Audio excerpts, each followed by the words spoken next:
Freya's number, right? My name's Beth. Beth? I'm not sure I know a Beth. Yes, Beth. I don't mean to be rude, but who are you? And why are you messaging me out of the blue like this? Huh? You really don't know who I am? There's no Beth among my friends or colleagues, so yes, I can only conclude I don't know you. Are you serious? You don't know me? Did you hit your head or something? Must you insist on not telling me who you are? We'll never get anywhere like this. Oh, you speak like a nerd. I don't mind if I sound like a nerd one bit. If you refuse to get to the point, we have nothing further to discuss.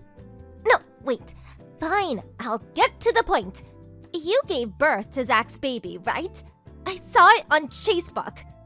You know my page? I tracked you down by looking through Zach and his friends' lists.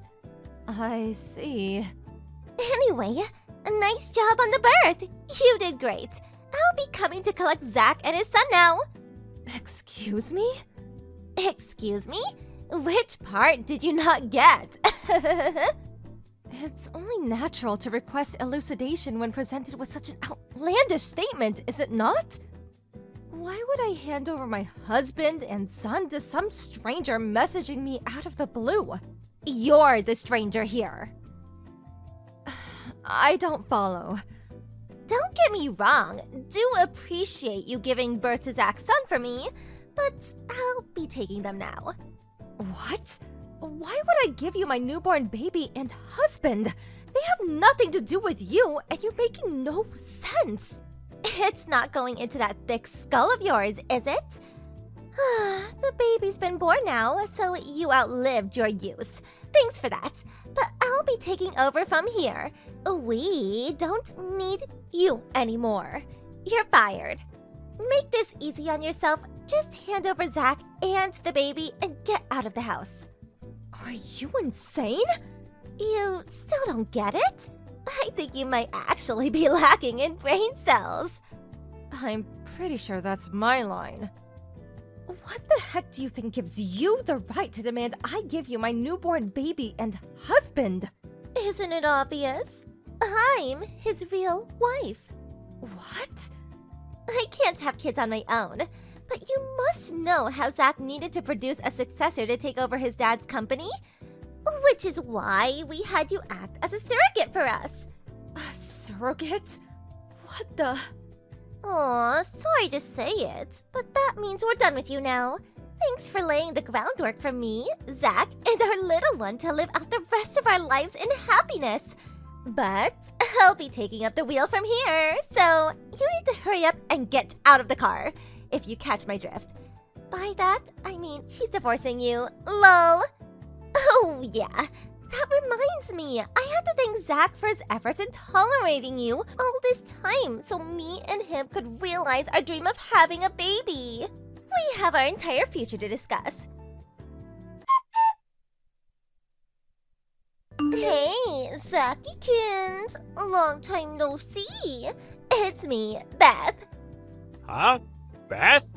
Hi, yeah. It's been a while. Did I forget to block you? Bye. Hey, wait. Don't be like that. Is that any way to speak to your future wife? What the hell are you talking about? We broke up 5 years ago. I have a wife and kid now. Yep, I know. You knew, but you're still messaging me with this crap? Obviously. Of all the guys I've dated, you were number one. The kindest, the funniest, the best looking, the tallest, and you had the fattest wallet. I heard through the grapevine you just had a baby, so I thought this was the perfect chance to discuss getting married. What the? How did you know? I saw the birth announcement on Freya, your temporary wife's Facebook page. How did you find her account? Teehee, I'm quite resourceful when I want to be. Don't worry, I sent her a text thanking her for everything she's done for us. What? A text? How do you have her number? So, get this. Just recently, I was speaking to Chris, one of mine and Freya's shared friends. I figured he'd have it, but when I asked, he said he didn't because they drifted apart. However, they were both still in an old group chat from way back. So we lifted it from there. Clever, right? I said I'd pay for all his drinks that evening if he gave me it. Suffice to say, I didn't need to ask him twice. God damn it, Chris! Anyway, shall we get down to business? When can I move in? What? What do you mean, what? You should be more enthusiastic about this. Now that Freya gave birth to our baby, you can get rid of her, right? What use is she now? If we leave it too long, the baby's gonna get attached to the wrong mom. We have to perform the mommy switch immediately. There's no time to waste. What in God's name are you talking about? Cut it out! This isn't funny. Good, because I'm not joking. Freya is my wife, my kid's mother. You are neither. And you never will be. What? OMG! Now that I think about it, you did marry her. What was it, 3 years ago? Uh-oh. You didn't develop feelings for her, did you? What the hell kind of question is that? I married her precisely because I had feelings for her. Because that's how marriage works, isn't it? Our baby was born as a result of those feelings. I guess it's not the weirdest thing in the world that you'd start to believe you had feelings for someone after 3 years together. Okay, it's decided. I'll be moving in with you this weekend. What? I'm gonna start getting ready straight away. Make sure you kick her out as soon as I get there, okay? It would just be awkward if we had a third wheel hanging around. Me, you, and our baby are gonna live happily ever after. It's time for our fairy tale to begin. My precious love pumpkin.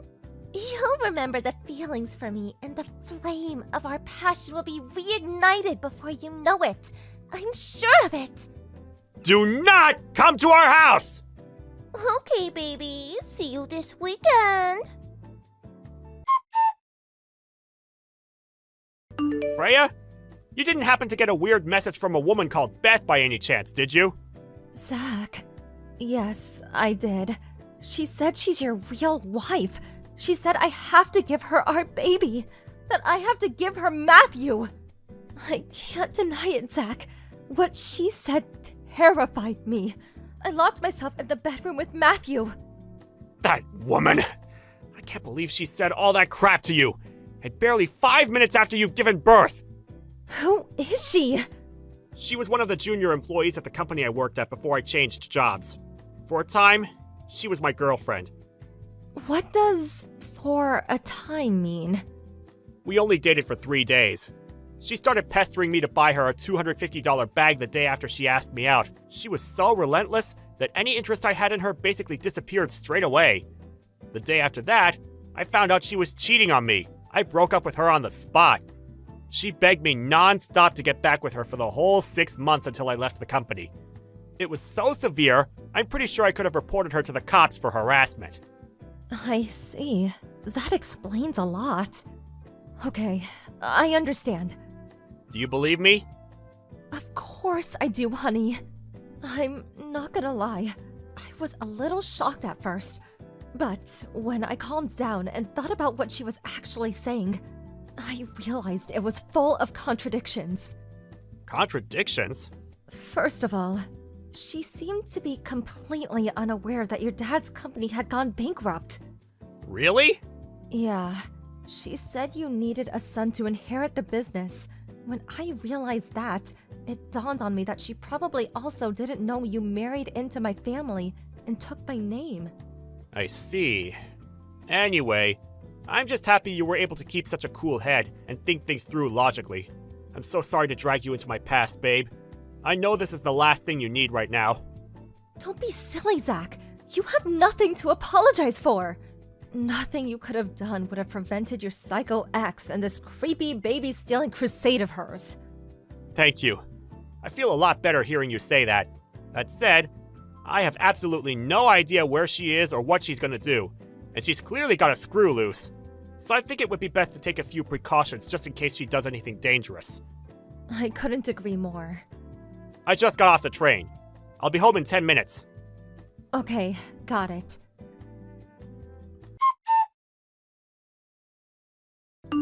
Zach! It's me, your one and only soulmate, Beth! I just arrived. Where are you? You're not out, are you? What? You seriously came? Of course! Didn't you say you were coming at the weekend? Listen, about that. They stopped the water and gas supply at my apartment. All I did was forget to pay the bills for a few months. I mean, seriously, what kind of company does that? The landlord caught wind of it and kicked me out. I mean, seriously, what kind of landlord does that? Not like it matters though, cause I'm gonna be your wife starting from today. Freya is my wife! Sure, for now. I can't pretend it doesn't sting a little that you married another woman. But I know it was a necessary evil, and we were never gonna be able to have a baby if we didn't use her. So, I can live with it. You need to get rid of her ASAP though. Today is the first day of the rest of our lives! We can finally be together forever! Me, you, and our baby.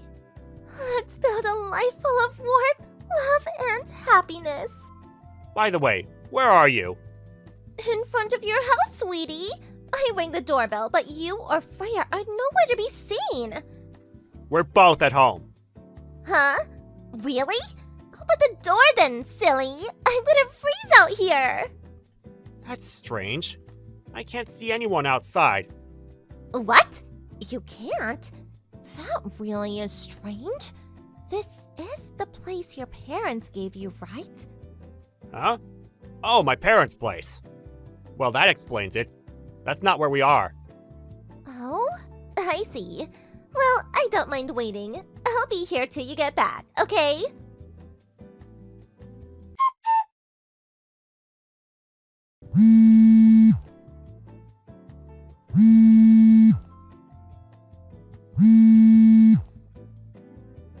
Hey, Zach, where are you? Why are you spam calling me? I accidentally filed for marriage with your little brother! What? I got carried away in all the excitement and I didn't realize it was his name on the papers! So it all went down like this. I was waiting outside your parents' house when Jack and your parents came back, right? They were absolutely thrilled when I told them I came to marry their son. We were all in a great mood, so we decided to go to the registry office together straight away.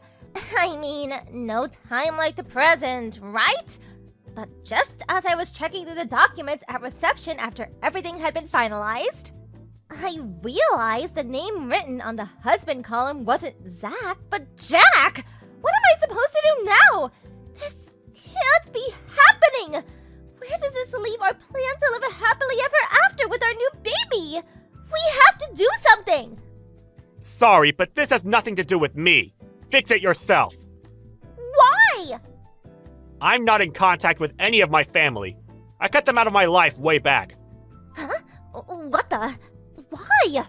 By the way, my brother Jack just got through his third divorce. My toxic parents have played favorites with us ever since we were kids. I always got treated like crap while the golden boy got showered with love and affection. He always got whatever he wanted. Not only that, but they have a habit of bullying and manipulating his wives financially. As a result, it became an established tradition for his wives to run away in secret in the middle of the night. Each and every one of them demanded compensation through the divorces for how horribly they were treated.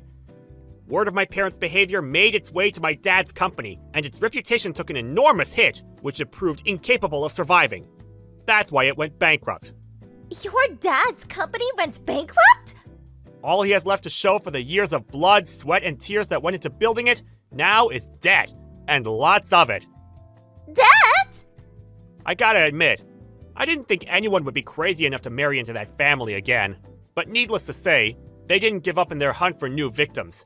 And if anything, probably stepped it into high gear after the bankruptcy. You showed up out of the blue offering your hand in marriage must have been a godsend to them.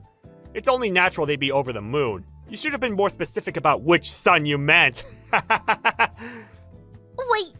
what? No!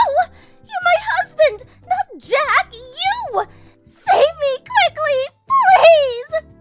You know, it's funny. I don't think you're even aware, but this whole time, you've been harping on about the baby. You never once asked about its name or gender, did you? Come to think of it, you literally haven't shown an interest at all. Huh? It just proves that the baby was only ever a tool for you to get what you wanted and obtain your twisted vision of a happy life. Is there a man on earth who'd want to marry a woman like that? You do, right? It's you I want. You know what? I'm just gonna block you. First of all, I cut the friend who leaked Freya's private information to my psycho ex out of my life after giving him hell for what he did. Both Freya and I changed our phone numbers, and we took all legal measures we possibly could. I'm already in the process of changing jobs again, and we plan on moving away before the end of this year. As for Beth, she now lives in a hellish world of her own creation. Jack and my parents, determined not to let bride number 4 escape, put in place a rigorous system of rules, restraints, and surveillance, not to mention took control of her bank account. On top of that, they're constantly reminding her of her duties and obligations to provide them with a grandchild and successor. I hear she still hasn't told them she has a genetic condition that makes her incapable of having children. I can't say I feel bad for her. They're all as bad as each other, and they all deserve everything they get. I'm not gonna lie, it's been kind of entertaining watching it all play out from the sidelines. Thank you for watching. Please subscribe and hit the like button. See you next time.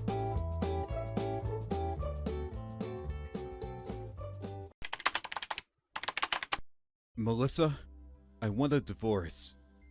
Huh? What's wrong with you, Ben? What are you talking about? You're gone for 3 days and then you finally contact me. And that's what you say? I was racking my brain over this the whole time.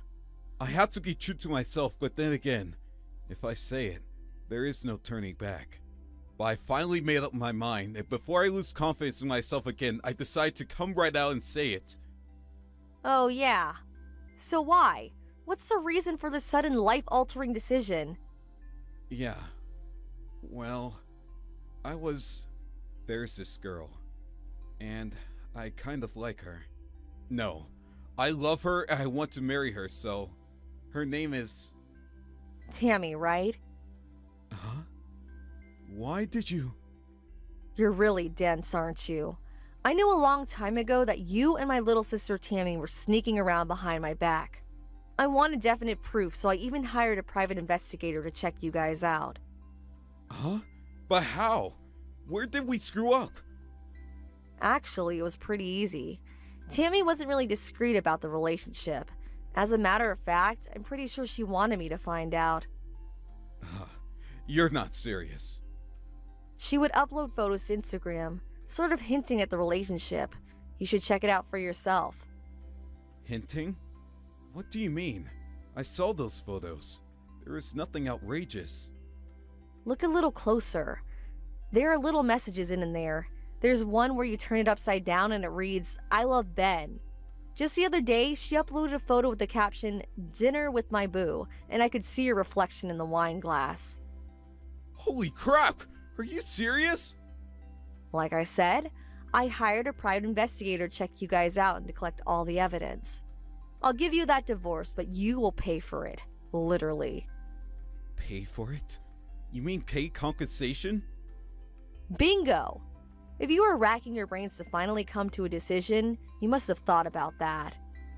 But Tammy said, you being her sister, she was sure that you would not go that far.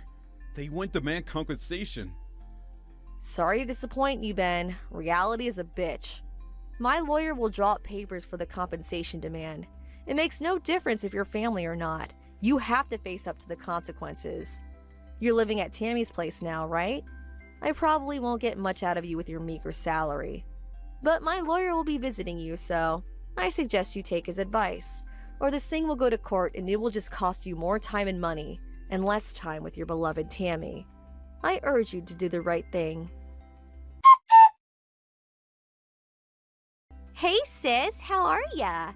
Did you get a call from Ben yesterday? You knew about the divorce. Shocker, huh? So, did you think about it? When did you decide this is gonna happen? Sooner the better. You're being a bit hasty, don't you think? You can't make a decision about these things in a day or two. It's more complicated than that. All you have to do is sign the divorce papers and submit them. That's it, right? What's so hard about that? Doesn't seem too complicated to me. You're just dragging your heels. You don't want this divorce. He doesn't love you anymore. Just give it up for God's sake. Am I experiencing deja vu? A repeat of yesterday? What are you talking about? Compensation. Huh? You guys are planning to blow everything open one of these days anyway. I'm sure you thought about compensation. That's what a husband usually does when he cheats on his wife. Oh, come on, Melissa. Are you serious? You're going to demand money from your own sister? Reality is a bitch. Sister or ex-husband, demanding compensation in such matters, it makes not difference at all. Am I hearing you right? I'm your own flesh and blood, for God's sake. You guys went behind my back and had an affair. Legally, you're obligated to pay up. Family or otherwise, life's a bitch. Yeah, you already said that. All right. Ben will probably work things out anyway. Have it your way. My lawyer will be visiting you guys soon, so I will expect full compensation for stealing my husband away from me. Hey sis, Tammy here. Hey, the compensation was deposited into your bank account already, right? Yeah, I confirmed it yesterday, so I submitted the divorce papers right after that. Great, thanks for that. You know what? We already submitted our marriage registration at City Hall today. Wow, that was fast. Not fast enough. I wanted to be Ben's wife for so long, and that day has finally come. I'm ecstatic. Boy, oh boy, you don't know how happy I am. This is a dream come true for me. I'm actually grateful. There was no need to take this to court. That would have been a complete hassle, to be honest. Huh? Court? What are you talking about? Nothing that complicated. Actually, I was thinking of divorcing Ben way before you guys started seeing each other. But if he refused when we had to go to court, it would have taken time and money. It would have been one big hassle. But just my luck. You guys started to see each other behind my back, and eventually Ben came to me begging for a divorce. Man, what a stroke of luck. Oh, really? Actually, you sound more like a sore loser to me. Can I ask you something, Tammy? What? I'm actually feeling great now, so yeah, ask away. What was so great about Ben? What was it that attracted you to him? Seriously, I really want to know. Huh? Well, it was... It may seem kind of strange for me to say. After all, I was married to him, but seeing all your past boyfriends, Ben just didn't seem the type that you would be attracted to. Oh my god, Melissa, never thought I'd see the day that you'd be so totally defeated. Defeated? I mean, you make him sound so disagreeable. He's actually a really cool guy. Very reliable if you get my meaning. You're like a dog with its tail between its legs, scampering away. Okay, I see. Well, I got what I wanted, so I have no complaints. All that's left is for him to gather up his things here and move out. Then we are completely done. Huh?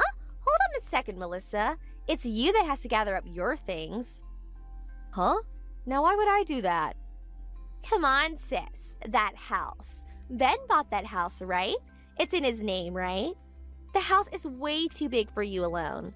A nice little 5-bedroom house with a garden and a patio. What I've always wanted. I plan to have Mom and Dad live there with us, so we're getting ready to move in, so I would appreciate that you move out as soon as possible. As you know, Mom and Dad don't get along with you, so no way we can all live together. I'm really sorry. Yeah, Mom and Dad have always been on your side. I hated that environment growing up, and that's why I left home after graduating from high school. Yeah, so you're aware of the situation, so I need you out of that house as soon as possible. But you're forgetting one important fact. This house, it belongs to a friend of mine, a married couple I'm very friendly with. Huh? What the hell are you blabbering on about? My friends are currently stationed overseas. They are stationed over there for 3 years, so they asked me to look after their home until they return. But they're scheduled to return in 2 weeks, so I'm currently getting ready to move out. Hold it a sec. Wait, what? When Ben and I got married 2 years ago, he was well aware of the fact. You're kidding me!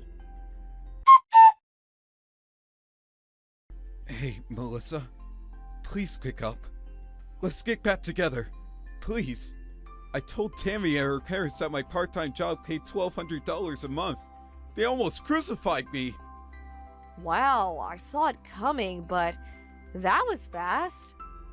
They all thought I was a full-time worker at that office. And at that house that your friend owns. They thought it was mine. That I inherited or something. I don't know where the hell they got that idea. That house is huge. They figured I must have a good paying job to be able to afford such a house. Boy, you really haven't changed. This isn't funny! What am I going to do? After that, they made me sign the divorce papers and kicked me out of the house. I'm sitting in the park by the school now. What am I going to do? Could you come pick me up? Please, Melissa. I have no one to turn to. The park by the school? That's right near where my folks and Tammy live. No way I'm going down there. I really don't want to be anywhere near them. My folks live really far away. Besides, after I said I was going to divorce you, they cut ties with me. They said they never want to see me again. I have nowhere to go. I'm going to have to sleep right here in this park. There's a Days Inn down the block. Get a room there. I would, but I have no money. Huh? I quit my part-time job yesterday. Wait a sec. You quit? Why'd you go and do that? Well, Tammy said we would be living with her parents once we got married, so I figured she meant she wanted me to live with her folks at their home. If I was to live at their house, well, it takes more than an hour to my job, so I thought I would look for a job closer by. But they were getting all packed and ready to go to that house, the one your friend owns. They told me that the house they were living in was only a rental, and they terminated the lease on both the house and Tammy's apartment today. Okay, let me get this straight. You thought you were going to live with them, and they thought they were going to live with you. Got your wires all crossed. Now you guys have nowhere to live. That about right? I paid your compensation as the lawyer instructed. Otherwise, it would go to court, and I don't have any money to hire a lawyer. How did I even get myself into this mess? The only option I have left is to get back together with you. You're not serious. Not on your life. Huh? But I have nothing.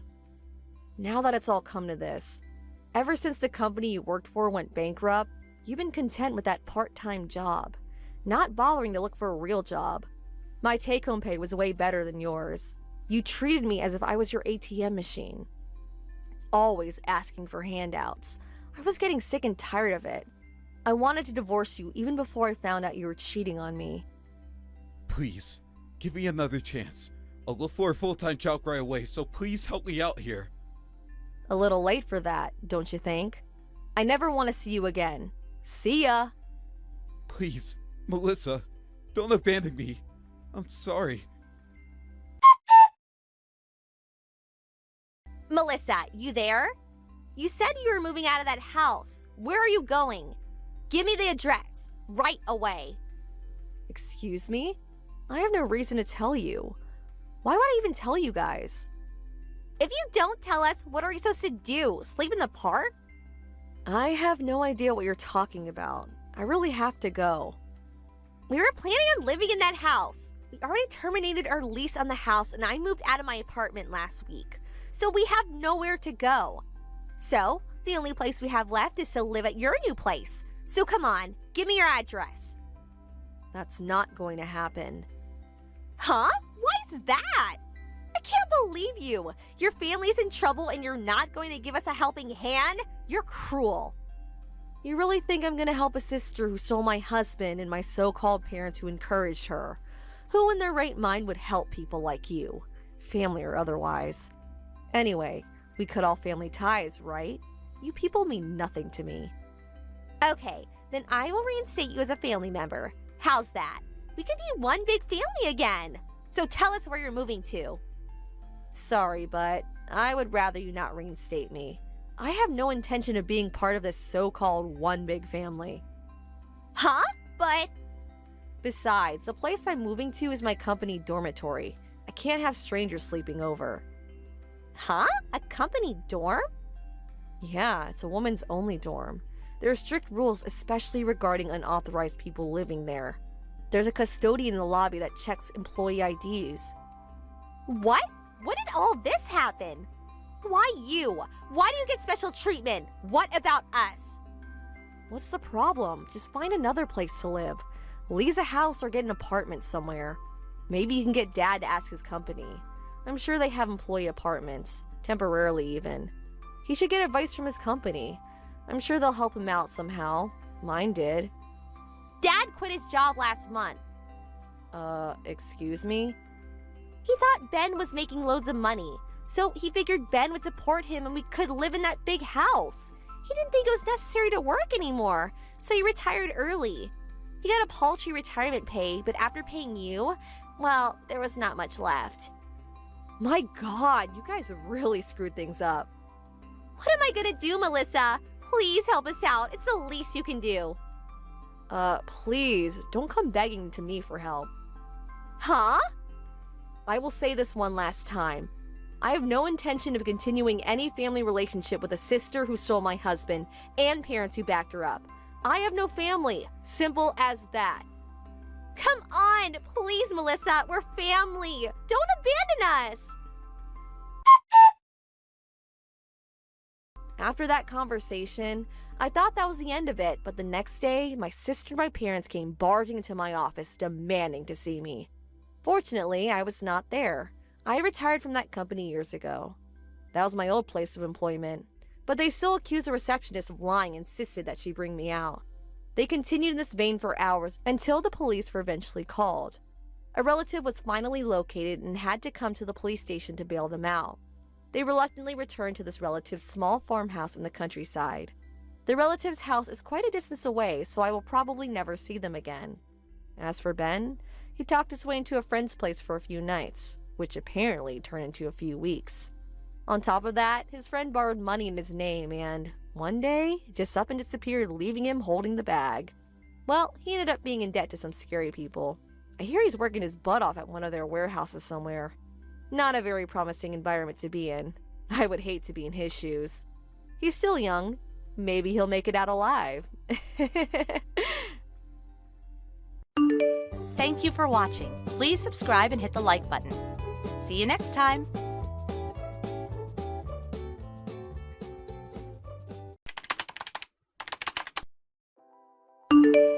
Hey sis, are you there? Pick up, would you? I got some super good news for you. You're really gonna envy me about this. You can bet on it. You gotta hear this. Pick up, sis. Is this Elaine? I haven't heard from you for, I guess it must be like 5 years, right? What's the super news you want me to hear? Hold on to your bitches. I'm getting married. Huh? You, my little sister, getting married? Not only is he very rich, but owns some huge estate. He's working at this small corporation right now, a regular employee, but down the line, he's going to take over his father's company. He'll be the CEO. Can you believe it? You know what that means, right? Yep, landed me a rich and successful guy. I hit the jackpot. I bet you're seething with envy right about now. You always thought I couldn't keep a guy for long. Remember that? You always used to say that. That I was picking and choosing, and what do you know? I found the perfect guy. Looks like you're the loser now, huh? Didn't you get married some years back, Amy? And you're still working. You both have to work to make ends meet, I see. You really picked a loser for a husband. Can't properly provide for his wife. I'm not going to make that mistake. I'm working because I want to. I could quit anytime I want. It's not about that. Yeah, excuses. You've always been too stuffy. Miss Goody Two Shoes. LOL. That's why you'll forever be poor, unlike me. LOL. So sorry to live the good life. Yeah, whatever. Anyway, congratulations. And I would appreciate it if you would quit chiding my husband. He's been a great partner. Yeah. I really don't care what your values are or what reasoning is for picking a husband, but I'm sure you know what choosing someone merely for money will get you nowhere. Actually, it would just build animosity over time. I really don't have to tell you. You're a grown woman. If you want to make this kind of relationship last, you better learn to keep your mouth shut about certain things. I know it's hard to keep up this outward appearance, but if you want the marriage to last, if you don't maintain this facade, someday you'll regret it. Oh my god, now I know you're super envious. That's the dumbest thing I've ever heard. Yeah, well, I figured you'd say that. At least I tried. So, is that all you wanted? Anything else? Huh? What do you mean? Why'd you text me? Any specific reason other than that you're getting married? If that's all, I really have to get back to work. I'm meeting my husband for dinner tonight. I don't want to be late. I'm not finished yet. Seriously? What is it? We're going to hold a wedding. I'll send you an invitation once it's all been scheduled, okay? Do I really have to attend? Of course! You're my sister, for God's sake. Why wouldn't I invite you? Anyway, I'll send it to you once it's a go. So, see ya!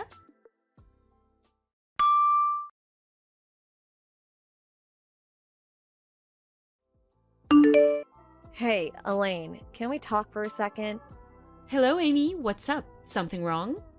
I just arrived at the wedding hall. I'm standing here at the reception desk. That invitation you sent me. The girl at the reception desk said it's a different design and that my name is nowhere on the invitation list. What's going on? I took the day off to come here today. You better have a good reason for this. Oh no, you actually came? Huh? What the hell are you talking about? Yeah, well, you weren't that enthusiastic about coming to the wedding, so I sent you a fake invitation. But you're here, so does that mean in reality you wanted to attend? Is that it?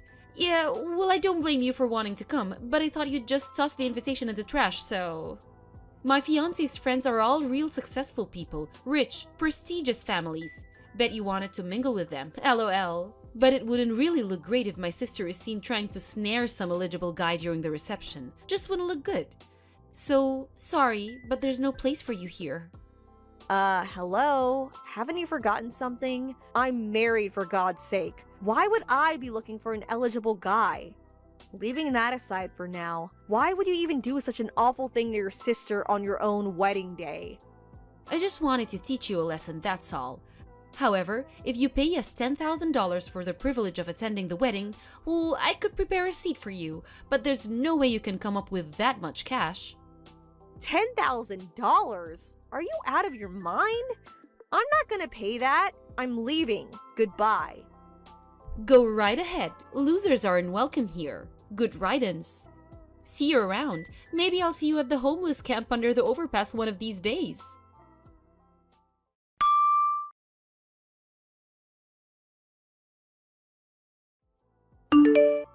Amy, answer me! How could you? Why didn't you tell me?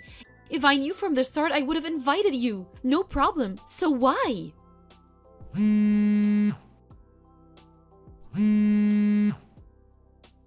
Come on, sis. Please, pick up. I'm sorry.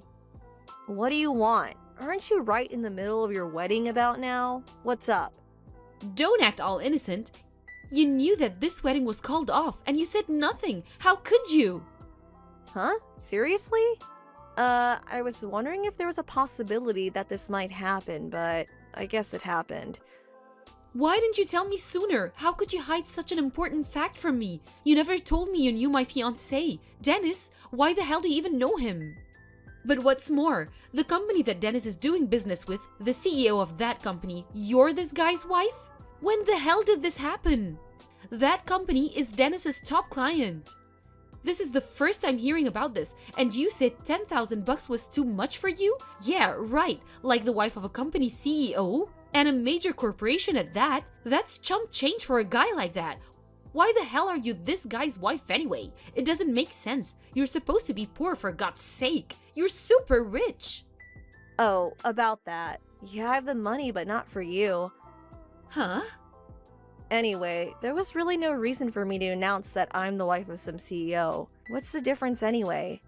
I don't know Dennis personally. I met him a few times at a couple receptions that I attended with my husband, but that's about it.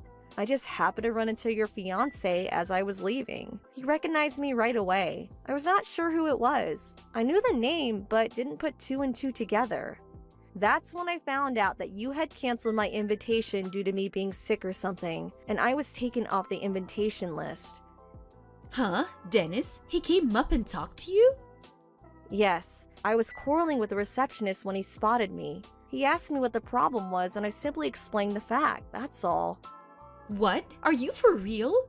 So you just blabbed about all of it? Is that it? That's a strange way to put it. I didn't blab about anything. Besides, I can't lie to a major client. And we know each other through business. If I lie, it would eventually get out anyway. Actually, it would make things way more awkward. Well, because of that, he annulled our engagement on the spot. You do realize that. My jackpot, my lease to a celeb life, gone in a second. What are you going to do about it? It's all your fault, Amy. I want you to take responsibility of this.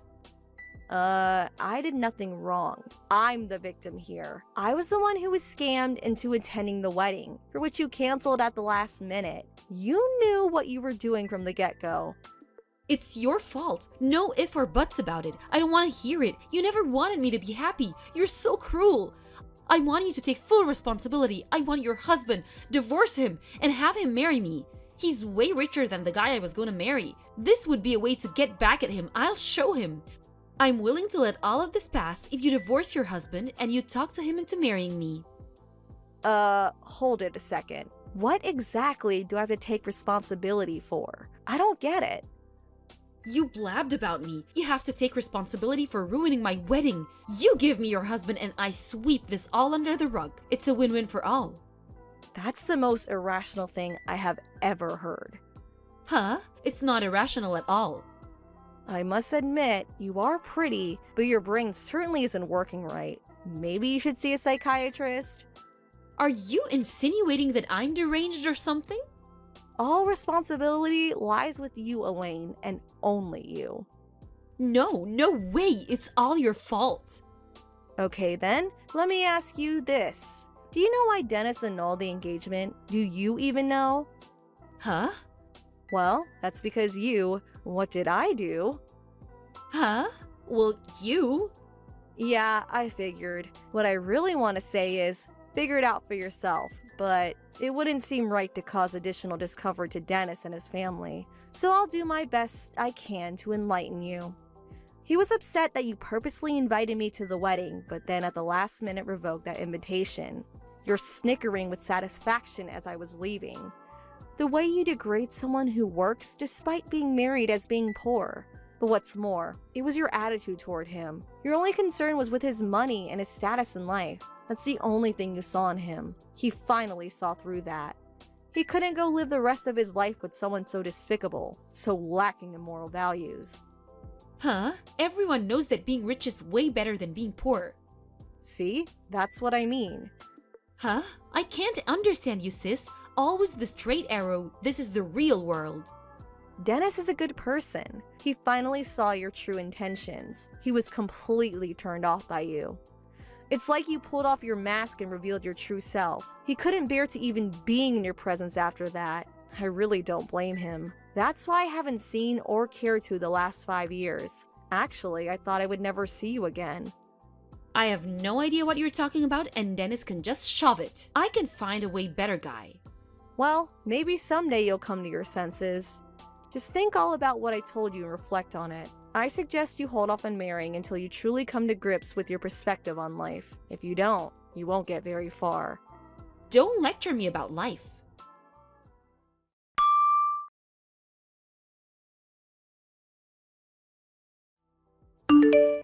Elaine, are you there? This is an emergency. I need $100,000 right now. Please have it ready for me ASAP.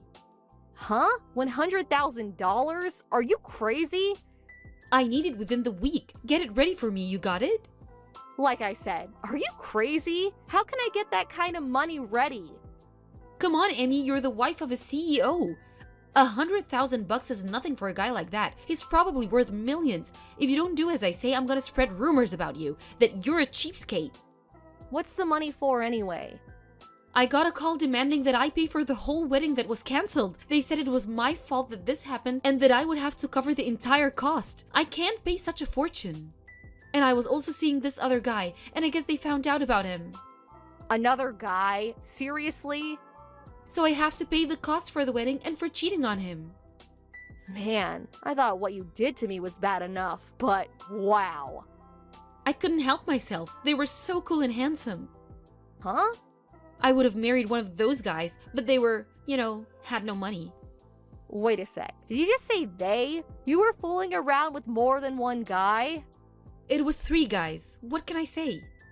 3, huh? Hard to believe you were actually going to get married. Dennis was lucky he got out in time. But I couldn't very well just dump them all just because I was getting married. No wonder I left home at such a young age. The best decision of my life. Mom and Dad spoiled you rotten but left me on my own. I promised myself I would never be like them. And when I got old enough, I left home. I moved in with my aunt. You remember Aunt Jenny? She treated me like her own daughter, and I will be grateful to her forever. I went to school from her place and moved out after graduating from college. Like I said, it was the best decision of my life. I don't want to even think what would have happened if I stayed. Sis, about that 100,000?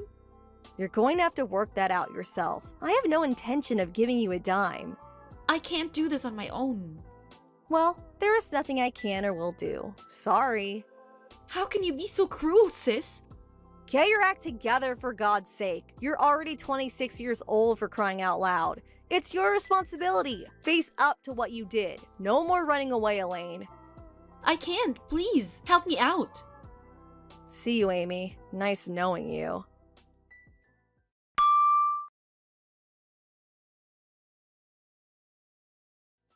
My parents were trying to ignore this whole thing, but as a matter of fact, they decided to move out soon after leaving Amy holding the bag. But I heard they ran into some kind of trouble after moving into their new home and ended up getting sued. As a result, they got divorced, and I hear they're both working to pay off the debt they've accumulated. As for my little sister Amy, she finally realized she could not rely on others anymore and started working as a hostess at a bar downtown. With her good looks and sweet talking ways, she was a natural, and she thought it was the easiest way to make money quickly. But things didn't go well with the other girls. Some kind of trouble with a guest, I can only imagine, and she was eventually forced out. So now she's working various part-time jobs to make ends meet. Maybe she'll wise up one of these days and make something of her life, or maybe she'll finally find the right guy. Thank you for watching. Please subscribe and hit the like button. See you next time.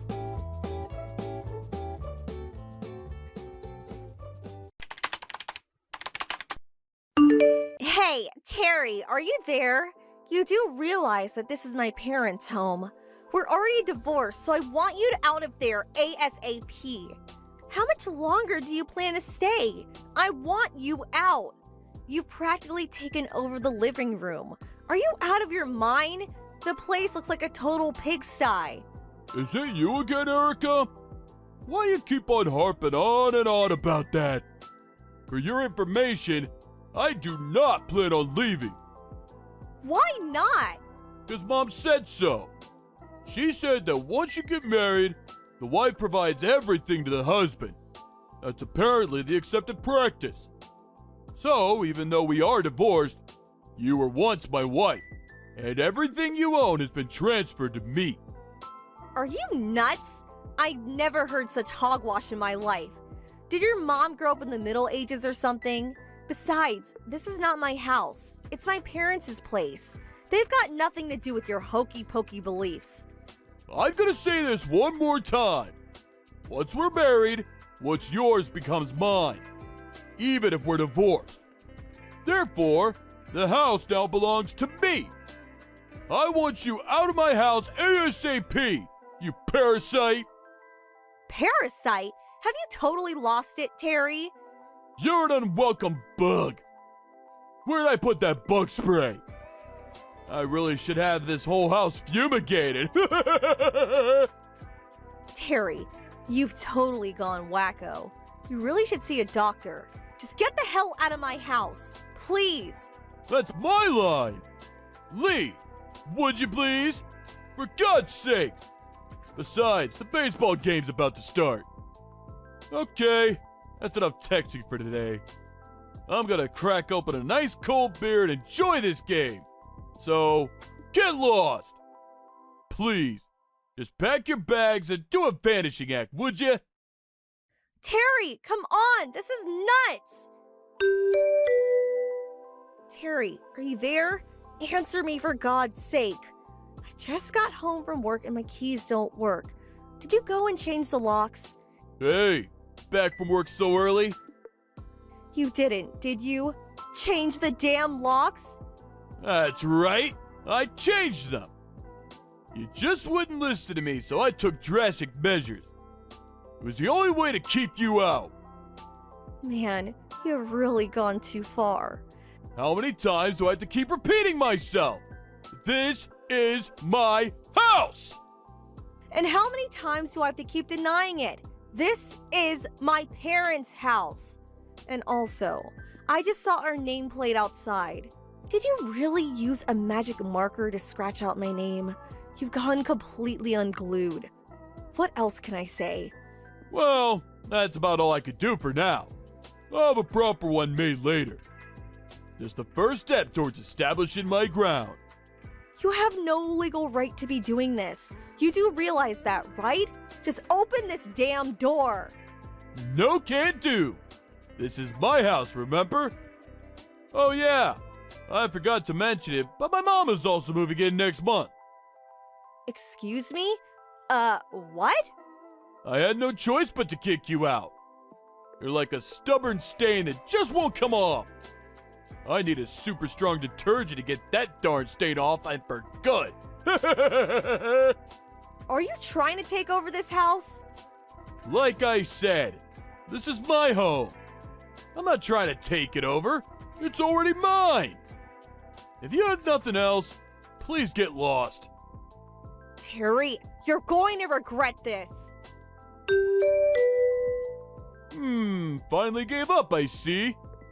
Now I can finally relax. May as well crack open another beer. Stay the hell out of my house. Hey, Jim, could you put me up for the night? Huh? Is that you, Erica? What's up, sis? Actually, it may not be just tonight. Maybe a bit longer. Yeah, no problem, but why? What's wrong? Got a long drive ahead of you, though. From there, it'll take at least an hour. Yeah, I wanted to talk to you directly anyway. Yeah? Talk to me about what? Terry just commanded her house. Huh? What do you mean, commandeer? Do you mean like he confiscated it or something? Yup, that's exactly right. Just took it over as if it were his. He even changed the lock to the front door. You're talking about Mom and Dad's place, right? I know Mom and Dad asked you to take care of the place while they were gone. You work nearby, don't you? You're talking about that house, right? Yes, that's right. It's only been 3 days since we got divorced, but he just won't leave. Says it's his place now. He even said his mom is moving in next month. Can you believe it? Right after the divorce went through, I demanded that he leave, but he was persistent. Just wouldn't budge. I've been pleading with him to leave for 3 days straight. I had an important business meeting today, so I was out all day. But when I got home, the door was locked and I couldn't get into my own home. Man, I can't believe he went to all the trouble of changing the lock. I know, he's totally bonkers. I was going to call the cops, but I didn't want to cause a big scene, so late at night, you know the Dawsons next door, right? Well, they just had a baby a few weeks ago, so I decided not to cause a ruckus. For now at least, and decided to contact you. Sorry about this. Don't worry about it. But why would Terry be so adamant about staying at the house? Why not just move to his parents' place or something? He's the one who wanted a divorce. He should be the one to leave. Yeah, well, I think it's his mother. Probably filling his head with all kinds of nonsense. Apparently, she told him that even if we get divorced, everything I own becomes his. I can't understand that logic, of course. So, he got into his head that the house is his. I haven't talked to you about your personal matters much, but as far as I've heard, the reason you divorced was something to do with Terry's mother being a real pain in the ass, nitpicking about everything you did, and the fact that Terry never really stuck up for you and always took his mother's side. I never thought it would escalate to this after the divorce went through. I mean, who would have imagined? How about all your stuff? What happened to everything? Yeah, about that. I got most of my valuables like jewelry and cash, but there was a bunch of other stuff that I had to leave behind. Oh, that's too bad. Anyway, no problem staying here with me. Come on over and we'll have dinner ready for you. We can talk more then. Thanks, Jim. I knew I could rely on my big brother. We need to sit down and discuss plans to get that house back. Maybe we should give Dad a call. Huh? Call Dad? But he's way across the state. Yeah, I heard he'll be in the next county over for a business meeting tomorrow. He said it's like an hour or two drive. If we explain the situation, I'm sure he'll rush over to help us. Really? If Dad were here, things would go a lot smoother. After all, it's his property. Okay, it's all set then. I'll call Dad right away and you get your little butt down here. Jim! Just kidding. Be careful driving down here. Okay, thanks, big brother. Hey, Terry, are you there? You will be leaving that house today. Mark my words. Oh, come on! Not you again! What the hell do you want? I thought we settled this yesterday. You're really hell-bent on getting this house back, aren't you? You're really hell-bent on squatting. I know why you're squatting in my house. You got fired from your job and can't rent a place, right? Huh? Where'd you hear that? And the reason why you can't go to your mom's apartment?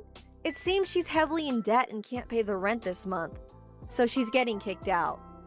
Who the hell told you all that? Your friend. The one who took my side during the divorce hearings. He did a little checking for me. Randy! I knew that guy since high school. How can he do this to me? Yeah, Randy. He's a way better person than you. He was shocked how you treated me. He told me everything. So you and your mom have nowhere to live. So you decide to take over my parents' house. Do you really think such a preposterous scheme would really work? Of course it will work. This place is already mine. The only people that have the right to live here are me and my mom. My wife's stuff is my stuff, ex or otherwise. Get that through your head. This house is mine. No ifs, ands, or buts about it. It's settled. This is our home, buddy. Huh? Who is this? Hey, it's been a while, hasn't it, Terry? You remember me. Jim, Erica's older brother. Jim? What the hell do you want? Just helping out my little sister. This has nothing to do with you. I don't have your line ID, so I'm using Erica's phone. I hope you don't mind. You're not here with Erica, are you? Yeah, I am. Along with my father. Your father's here too? Now, why wouldn't he be here? After all, it's his property. He owns the land. And the house itself, that's in my name. Seriously? I thought the house and land was in Erica's name. Yeah, it's her family home, but she doesn't own it legally. We do. She never told me that. My father and I live and work over in another county, so obviously we can't live there. Then you and Erica got married and simply started living there on our behalf. She worked nearby, so we didn't mind. Besides, it was great to have someone looking after the house for us. We're not living there now, but we eventually plan to return. It's our family home, after all, and we plan to keep it that way. But... You must have figured you could just take over the place since we weren't living there.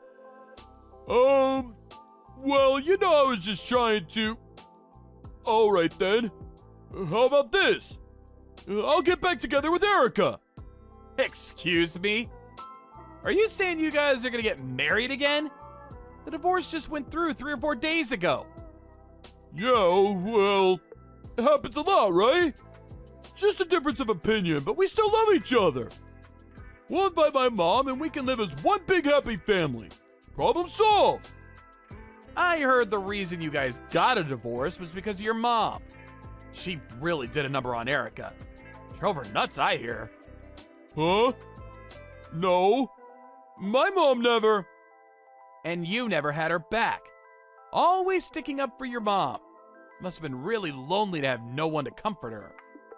So I don't see why she would want to remarry a mama's boy like you. I mean, really? She would be nuts to even consider it. Yo, well, that's me and Erica's problem. We'll work it out. All right then. Why don't we meet? You, me, and my dad. Let's talk this out and come to some sort of agreement. What do you say? Huh? Meet? In person? Where? My dad had the locksmith open the back door. Huh? A locksmith? Back door? You're gonna need some talking to about personal property, my friend. You know what? Actually, now that you guys are divorced, we could call the cops. You know, report an intruder. You could get shot. Please. No cops. This locksmith guy is good. We're coming in. Please. We can do this later. I have some errands to run right now, so... Erica! Are you there? Please, help me! What do you want? Your brother and your dad, they're making me work at some work site. Oh, yeah. I figured it would turn out this way. I hear it's a live-in job, and your mom can join you. Sounds pretty good if you ask me. I mean, you guys had no job or a place to live. Worked out perfectly. You should be grateful to my brother and my dad. They did you a favor. Are you kidding me? This ain't no favor. I'd rather be jobless and homeless than do this crap. You really think my mom and I are happy working at Gonzo Sanitation Services? My brother and dad pulled some strings to get you guys that live-in job. I wish you would show some appreciation. But we can't work there, of all places. Come on, don't be such a wimp. You'll get used to it in no time. It may be hard for a while, but just think. Someday you'll grow to love that job. Good luck. Don't give me that good luck crap. Why the hell did you even bring your brother and dad to the house anyway? Why couldn't you leave things as it were? Everything was going just great.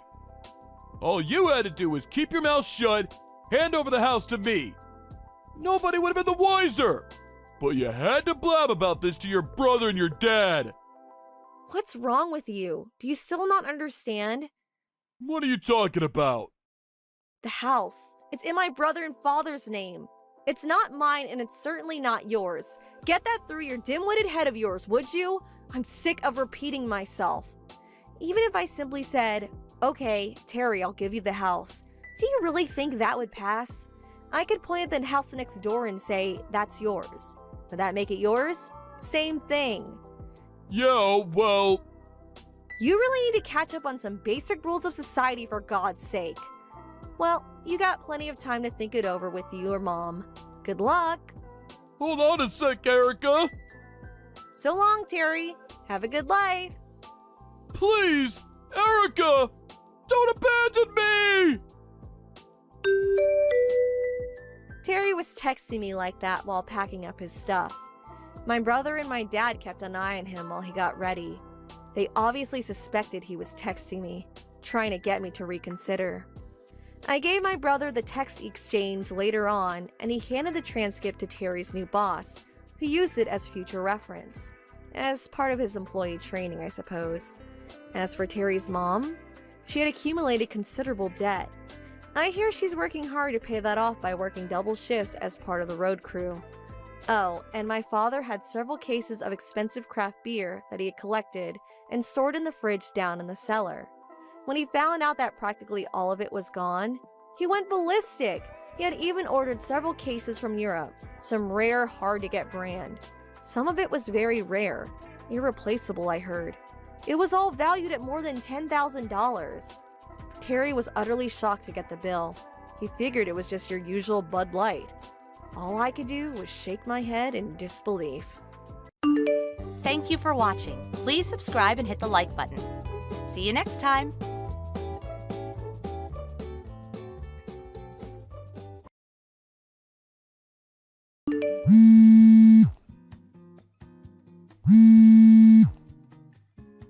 Grace, pick up the phone! Huh? Adam, what's going on? I'm on the bus right now, so I can't talk. Can you message me? You're on the bus? Not at home? You're out of the house right now? Yeah, I'm on my way home from the gynecologist.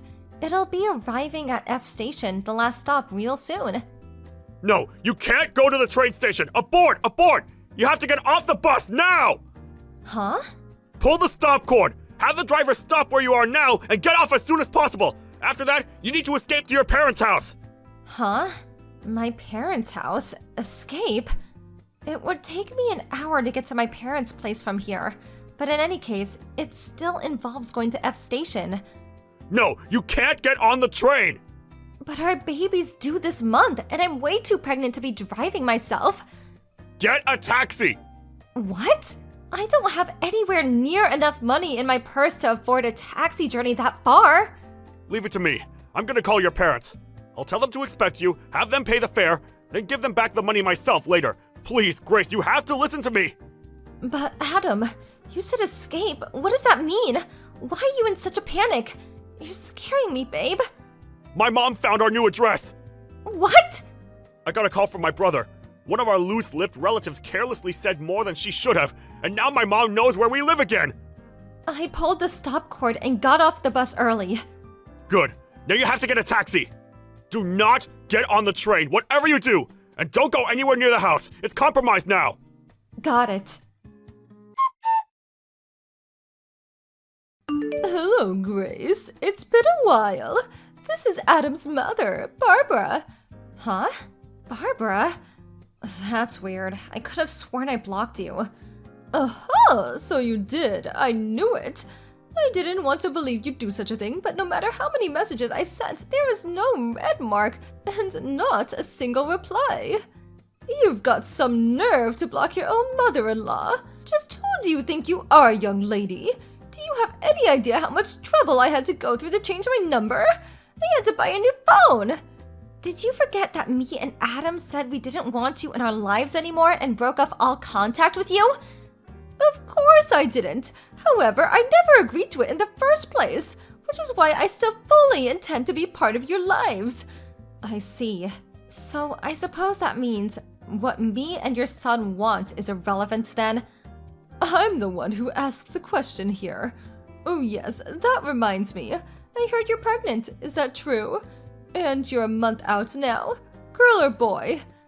Why would we have any obligation to divulge that kind of personal information to someone we cut out of our lives and broke off all contact with? So you don't want to tell me. That can only mean one thing. It's a girl, isn't it? Excuse me?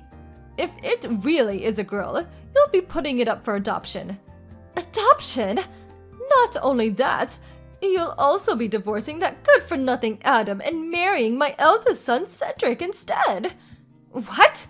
Think about it. It's in your best interest to spend your life with my eldest son, Cedric. He'd give you a far better life than anything my failure of a second son, Adam, could provide you with. But good grief, young lady. Will you make sure you at least produce a boy this time? In any case, my Cedric is brilliant. So, it'll most likely be a boy if he's the dad anyway. What the hell are you talking about, Barbara? You're nuts! A baby's gender isn't exactly something you can control, is it? Besides, I'm Adam's wife. Why would I marry Cedric? I don't need to listen to the misinformed whining of a lowly bride. Know your place in this family. Anyway, I'm on the train at the moment. I'm on my way to see you as we speak. I'll be at your house before long, so the three of us are going to be reunited very soon. I'll be living with you until the birth. While I'm there, we'll be making the preparations for the divorce with Adam and your subsequent remarriage with my brilliant Cedric. This conversation went so far off the deep end, I don't even know what to say anymore. That's fine. Your input isn't required. All you have to do is obey me, your mother-in-law, your superior, and the matriarch of this family. Be a good girl for me, okay, Grace? We'll be speaking again soon. Adam, I'm in the taxi now. Grace, are you okay? Yeah, I'm fine. I managed to dip out of the office early, so I'm on my way to your parents' house myself now, too. That's good news. Are you driving? I noticed your message as I was slowing down for some traffic lights, so I pulled into a nearby convenience store car park to reply. You didn't run into my mom, did you? You didn't run into my mom, did you? No.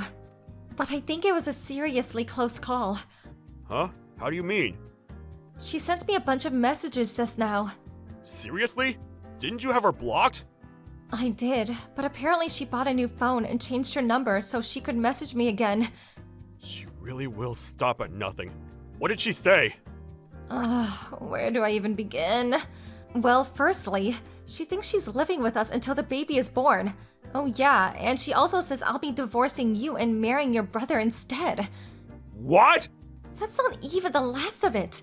She said if the baby's a girl, we have to put her up for adoption. Oh my god, has she lost her mind?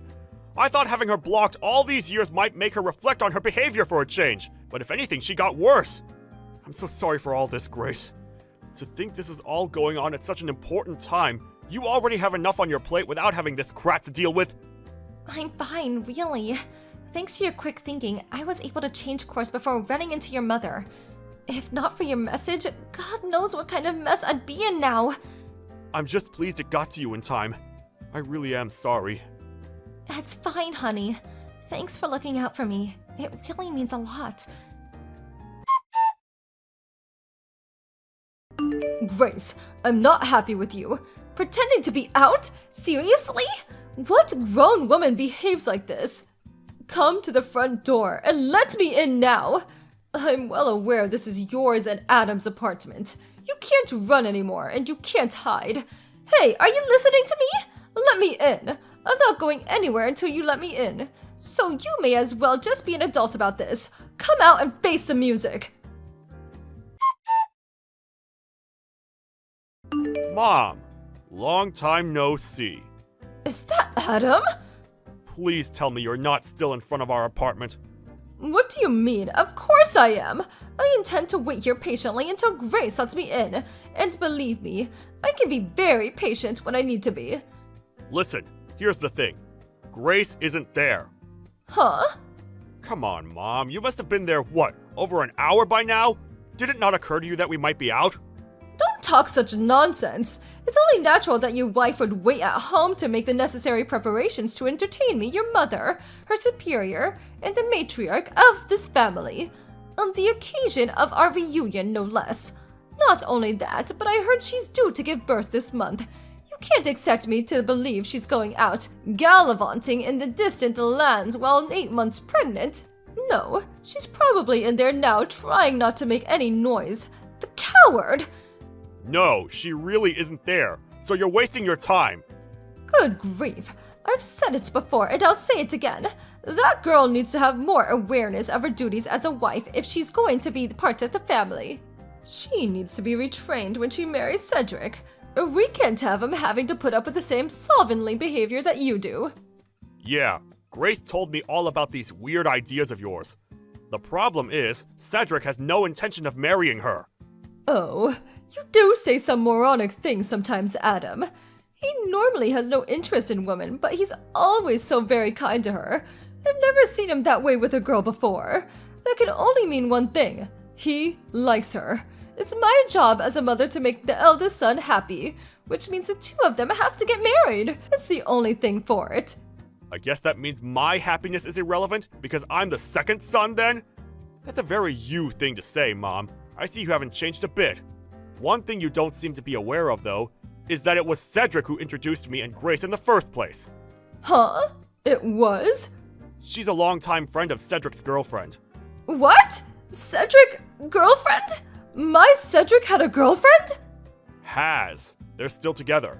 They were childhood sweethearts. They met in high school, so they've been together well over 10 years now. Well, this is the first I've heard of it.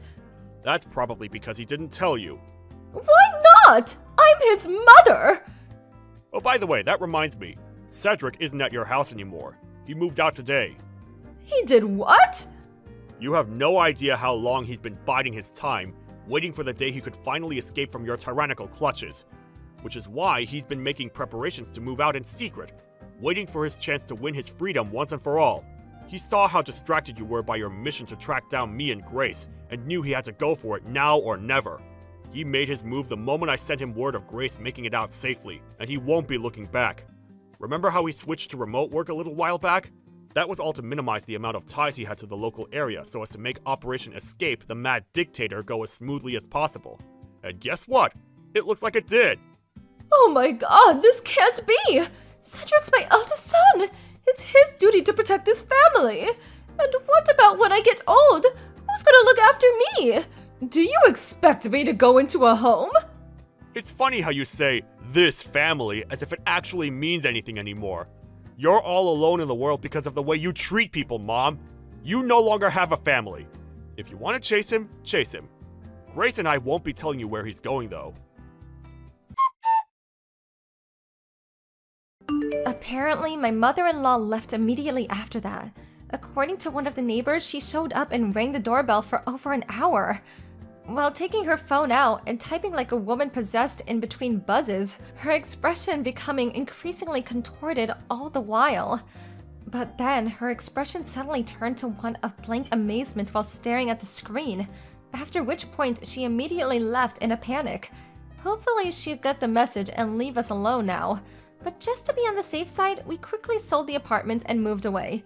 Cedric, my stepbrother, finally married his childhood sweetheart girlfriend. Later on, they got some news that his wife would be transferred overseas for work, and Cedric plans on going with her. That was the story of my mother-in-law, whose attitude towards her family was so despicable she got disowned by her own sons. With my father-in-law no longer with us, it's basically guaranteed that she'll be spending her retirement alone now. I can't deny that I do feel a little sorry for her about that, but since she still poses just as much of a threat to our family as ever, it can't be helped. Me and Adam definitely have no intention of helping her after everything she did to us. Thank you for watching. Please subscribe and hit the like button. See you next time.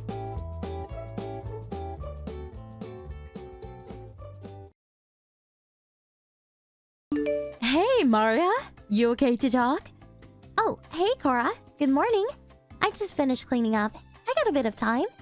Can I help you with something? I know it's a day off and all, but could you babysit Owen today? Huh? Babysit Owen? You know, I'm a single mom and all. In order to bring up a child, I have to work, you know. And so my boss, he put an emergency shift. Apparently, someone couldn't make it. He just couldn't find anybody else. Asked me personally. Really hard being in demand all the time. Right. Maria, you're a housewife, right? You got time, huh? Sorry. So, I'll bring him over right away. Sorry, not today. I'm busy. Huh? Why not? Well, actually, I found out last month, but I'm pregnant. Oh, wow, really? So maybe a little brother or sister for little Maya. Congratulations. Thanks. So, right now, I'm going through stuff. You know, morning sickness. I really can't be babysitting in this condition. I'm really sorry. Could you ask around for someone else? Okay. I left Owen at the front door. I'll pick him up later. See ya. Huh? Hold it! I just refused. You understand, right?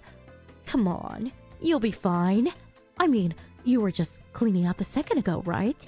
If you could do that, no problem taking care of one little kid. Easy peasy. I was just doing light housework. You know, washing the dishes. Owen's here at the front door. Yeah, like I said. I can't do this. Please, come back and pick him up.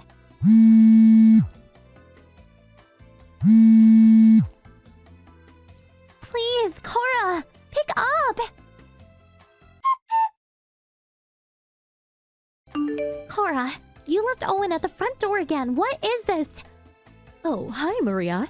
Yeah, I rang the bell, but there was no answer, so I left him standing at the front door. I have to stay overnight, so I'll pick him up tomorrow night. Hope it's not a bother. Overnight? You're not serious. I can't keep him. Come on, he can go to elementary school with Maya. Not a problem, right? Please take care of your kid yourself. I mean, maybe you should consider after-school daycare service or something? No way! That would cost way too much. A waste of money. You have your hands free, right, Maria? We should all help each other and save on expenses. It's costly bringing up a child. I didn't even say I would accept. Besides, I would be able to stay overnight if I put him in a nursery school. Use your head. How could you let another person take care of your kid while you go off overnight somewhere? Is this really that important? Yes, very important. Guess what?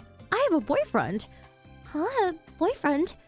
He was also brought up by his mom, so he really understands what a single mother is going through, if you know what I mean.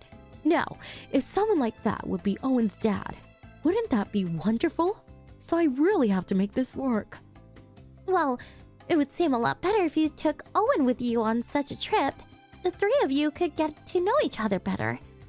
The relationship hasn't gone that far yet. But anyway, I cannot babysit Owen for you. Sorry. So, would you please come and pick him up? Come on, help me out here.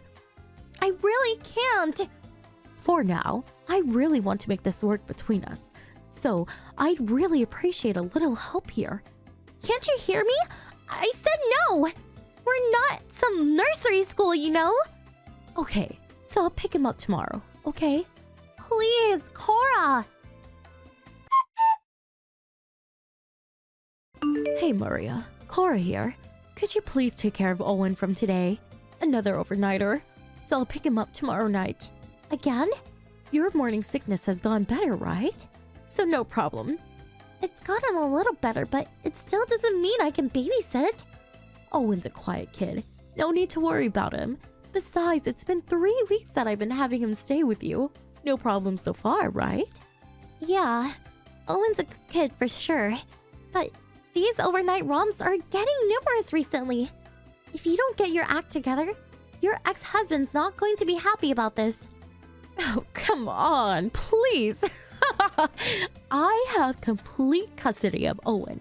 You couldn't do a darn thing. Forget that for the moment, but get this. I think he's going to propose to me. Is that so? Okay then, I'll pick him up as usual around 8 p.m. See you then. Take good care of Owen for me until then.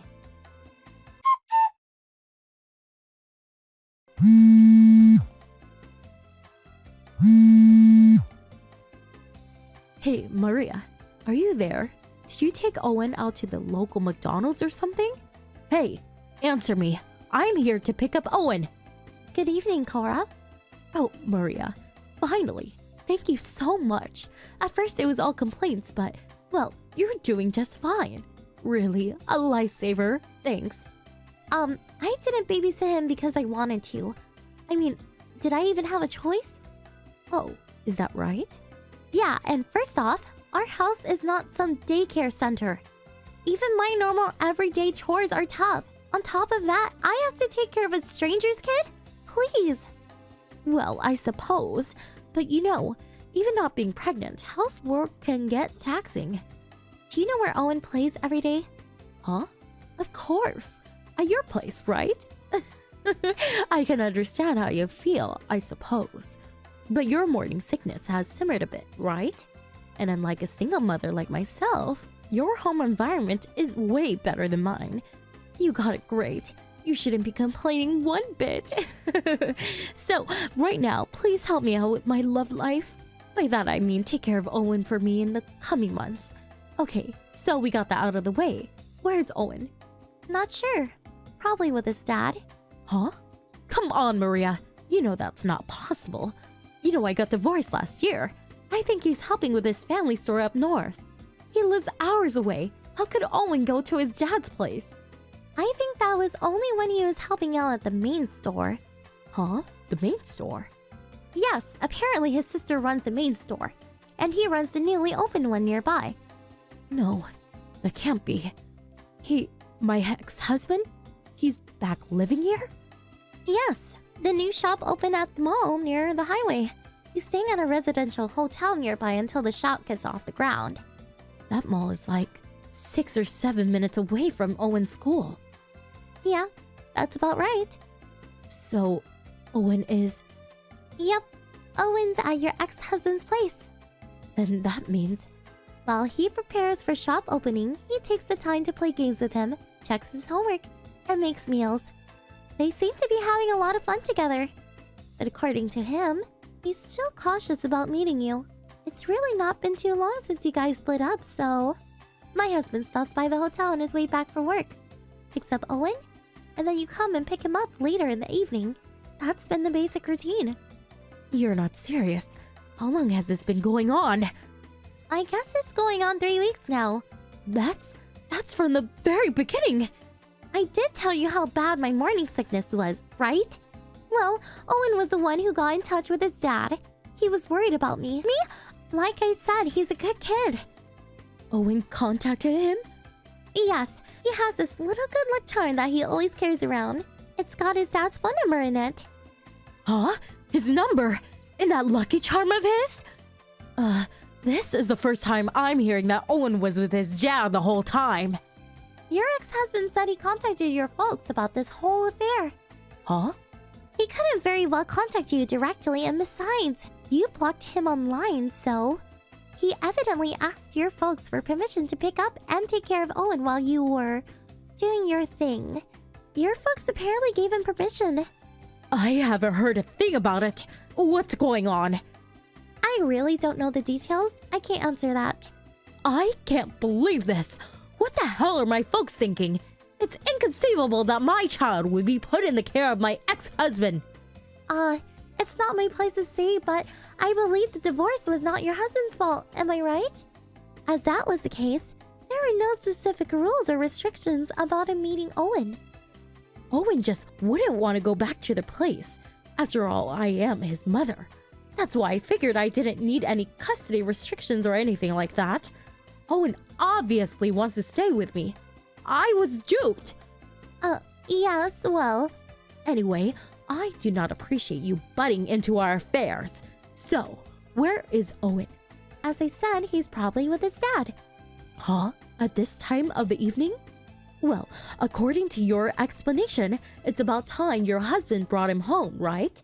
Oh, yes. That was until yesterday. Huh? Until yesterday? Yes, I had to go back to my parents' place yesterday. Which means you're planning to have your baby near your folks' place? Well, yes and no. We bought a house near them. We're going to be living there. What? This is the first I'm hearing this. About us moving? I did line everyone on our school PTA announcement page. I missed that. If you check your message history, I'm sure it's there. Please check. Oh, yeah. Your husband is available, right? What about my husband? Your husband is the company man, right? Well, I'm sure he won't be able to just move and commute from that far away. Yes, I suppose that would be the case, normally. So, that means you guys will live over there and your husband stays behind and works here.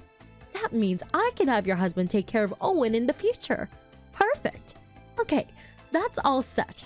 My husband resigned from his company. Huh? Resigned? Yes, that's right. He's going to help my folks with the business. Take over someday. So, we'll be one big happy family. What?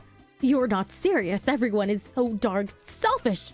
Right when things are going great with my new boyfriend, I really can't have Owen interrupting this good thing. Owen's your son. How could you say such a thing? Well, it's a fact. It can't be helped. Damn it!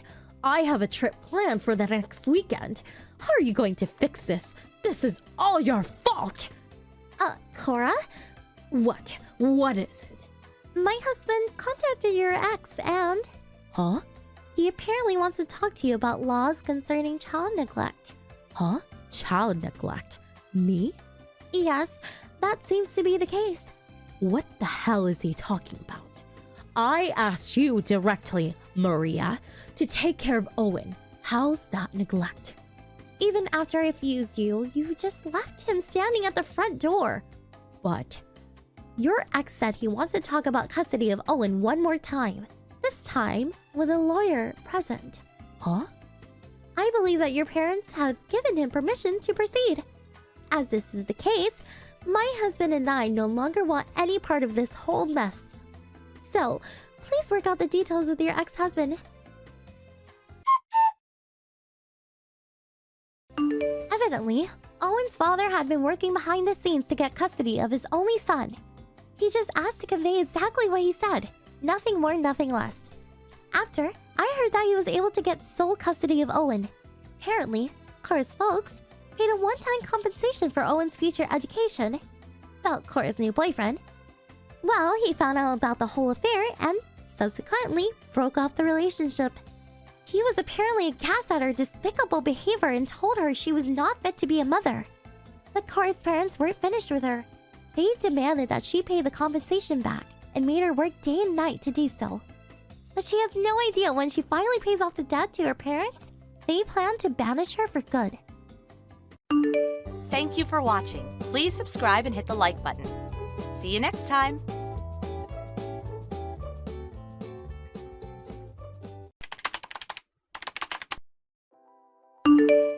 Hey, Shiloh. It's been such a long time. How have you been, sweetie? Is little Tommy okay?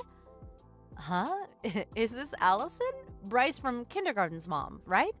Hey, long time no see. It must have been, what, over 10 months since our kids left kindergarten? Feels like forever. I know, right? Time sure does fly, huh? Anyway, did you see all the snow? The snow? Oh yeah, now that you mention it, I did hear something about some snow. Is there a lot? Now that you mention it, what the hell? There's tons of the stuff. Sorry, I only heard about it through a friend, so I can't exactly say I've seen it. Come on, Shiloh. You're not some hermit shut-in who lives under a rock, are you?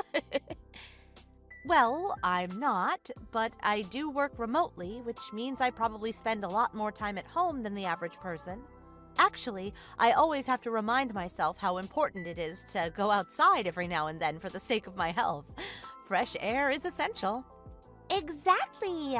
Especially for children. They're creatures of the outdoors. You really should be careful not to keep that little Tommy indoors too much. He's small enough as it is without having a vitamin D deficiency to deal with, too. Yeah, you're right. Anyway, let's get down to business. Today's the first major snowfall we've had around here in years. It's been falling non-stop, and it's piling up like you wouldn't believe. Which is why we're having a snowball fight tomorrow morning. Oh, really? That sounds like a blast. Right? We'll be borrowing your backyard for the venue. Huh? Excuse me? My backyard? Yes, it's so big that you even have a doggy play area and some soccer goals for the kids. Isn't that right? We could probably throw snowballs all day with a small army of us and still never run out of ammo. Maybe so, back when we actually lived there. But we moved out a while ago. Oh, you did? Oh, well, it's not like that really matters. Of course it matters. How could it not matter when it's not my house anymore? You have to get permission from the new owner first. The new owner?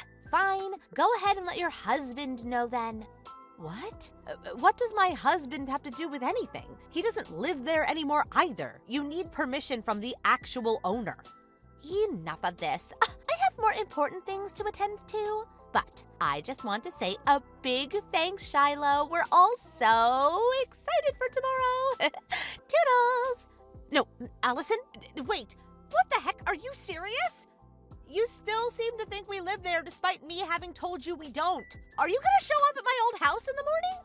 We moved a few months back when my daughter graduated kindergarten, which means it doesn't belong to us anymore. It has a new owner, and you can't just invite yourself into their yard for a snowball fight.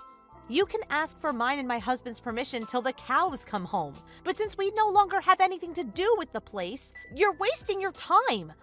Please at least make sure you knock on their door first and see how they feel about this.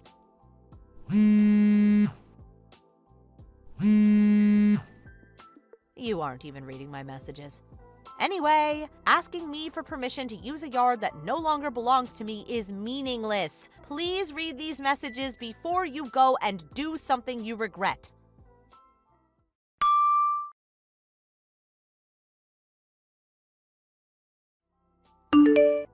Hey sis, good evening. Sorry to message you so late. Are you free right now? Hey Shiloh, sure, what's up?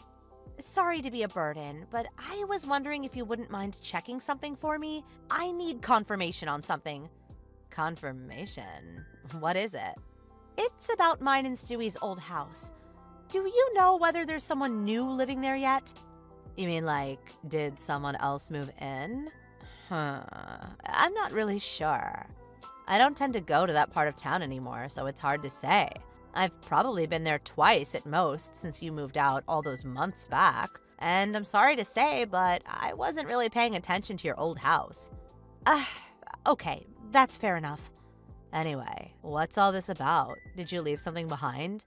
No, it's not that. Here's the thing. The mom of one of the boys from Tommy's class back in kindergarten has taken it upon herself to arrange a snowball fight in the yard of my old house under the assumption that it still belongs to me. What?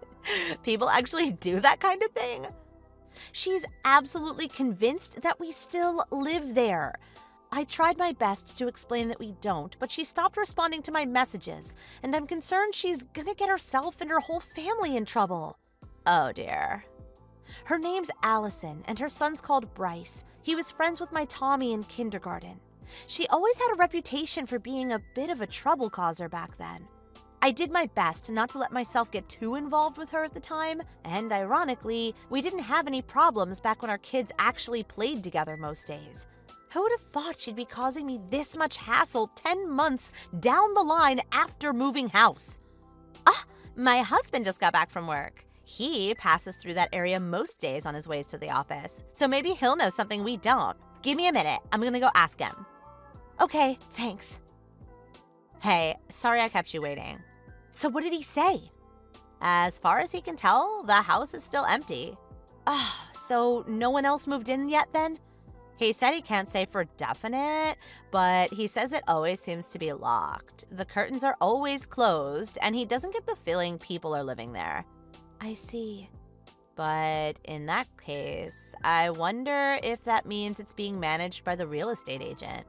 Besides, the fence is pretty high, so I doubt anyone could get in without going to some serious effort. Yeah, I think you're right on both points. How about getting in touch with the real estate agent just in case? Good idea. I'll give them a call as soon as they open tomorrow morning. Thanks, sis. I'm really sorry to message you this late. I know you have to be up early for work. Don't be silly. I'm happy to help, Shiloh. Hopefully we can prevent this crazy Allison woman from doing anything illegal. Speak later. See ya, sis. Thanks a bunch. Sweet dreams.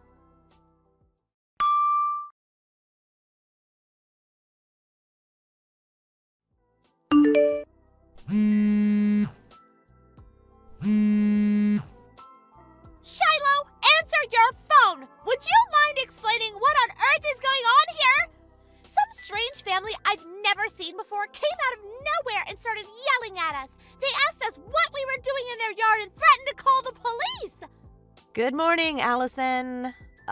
It would appear you're in quite the mess, huh? You don't say, Captain Obvious. What's going on? Explain now.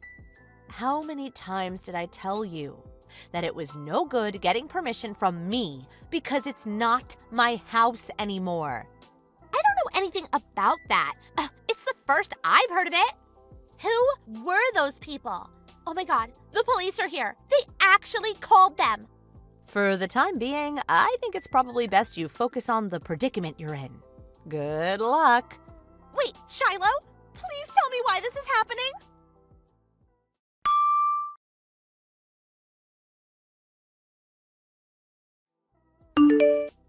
Shiloh, how could you do this to me? Why didn't you tell me you'd moved out? You knew me and my family planned on showing up at your old house for a snowball fight, and you just let me! Shiloh, I'm talking to you! Woman, answer me! Hi again, Allison. I just got off the phone with the real estate agent. They told me everything.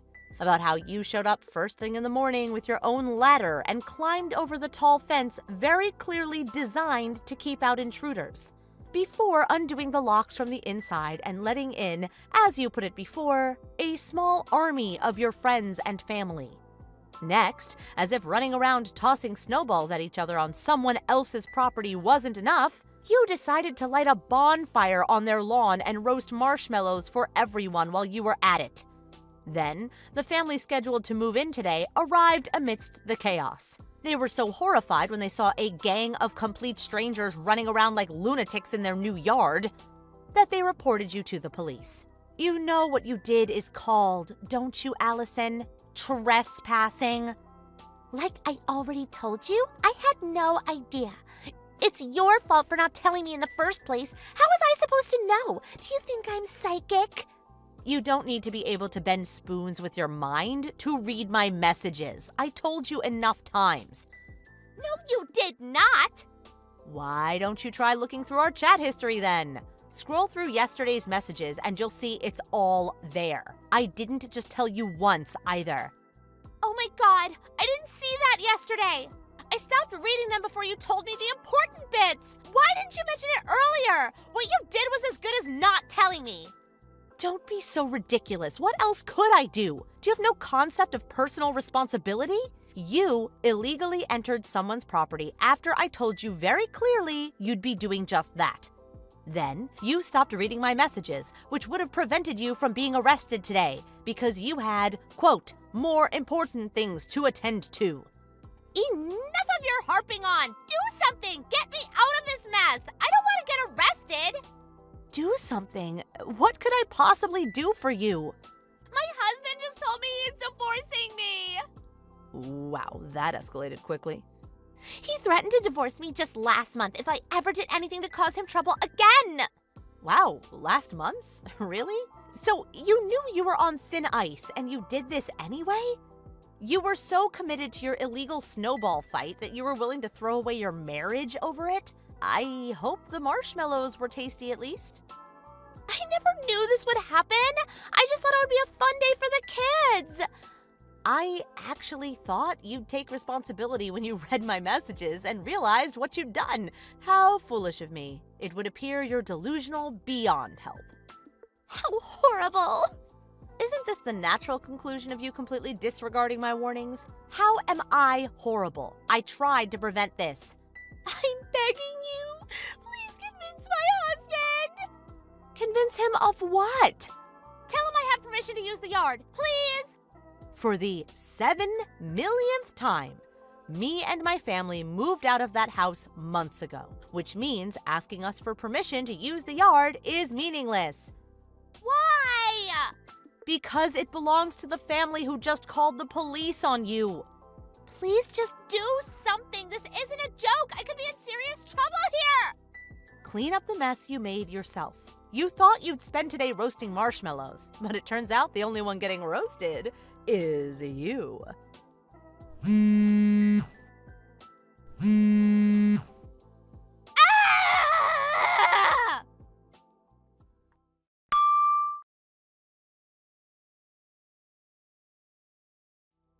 To give a brief summary on what happened to Allison after the whole trespassing incident, compensation for the total wrecking of that poor family's new yard, among other things, was settled out of court with Allison's husband, who very kindly agreed to lend his wife the money. However, he was absolutely furious, and he'd already filed for a divorce before the day was up. Citing her dangerous antisocial behavior, the judge deemed Allison to be unfit to have custody of their son, and so Bryce went to live with her husband. Afterwards, she did try moving back in with her parents, but apparently they'd already received word of what happened through several relatives, also furious, who she took along that day, completely unaware that they were breaking the law. As a result, no one in her family, parents, siblings, even distant relatives, wanted anything further to do with her. Naturally, in her mind, I was the one responsible for all of this. And I got several threatening messages demanding I pay her compensation to make up for it. Isn't the block feature just the best? Last I heard, she's currently working like a dog to keep up with the compensation she owes for wrecking the yard and the child support she owes her ex-husband. Can you imagine a bigger nuisance than her? It's hard to believe she's actually a real person. I learn something new about the world every day. Thank you for watching. Please subscribe and hit the like button. See you next time.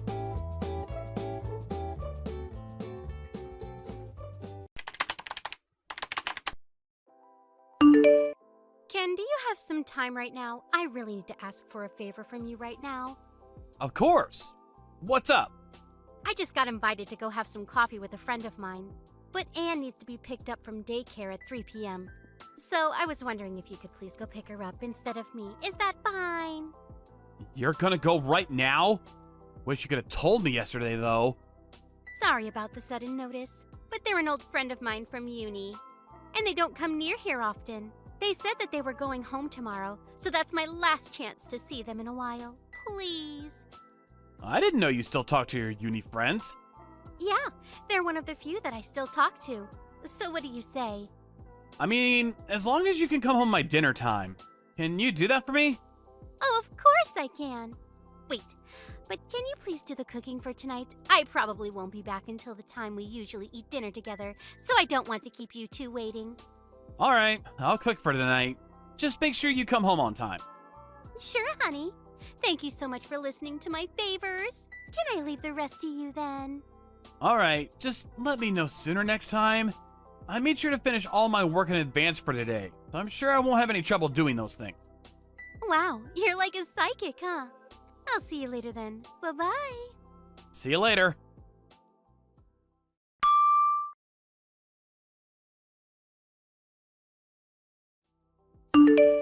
Michelle, where are you? It's getting pretty late. Can you come home soon? I'm already done with all the cooking, so we can eat as soon as you get here. You should know how important it is to get home on time today.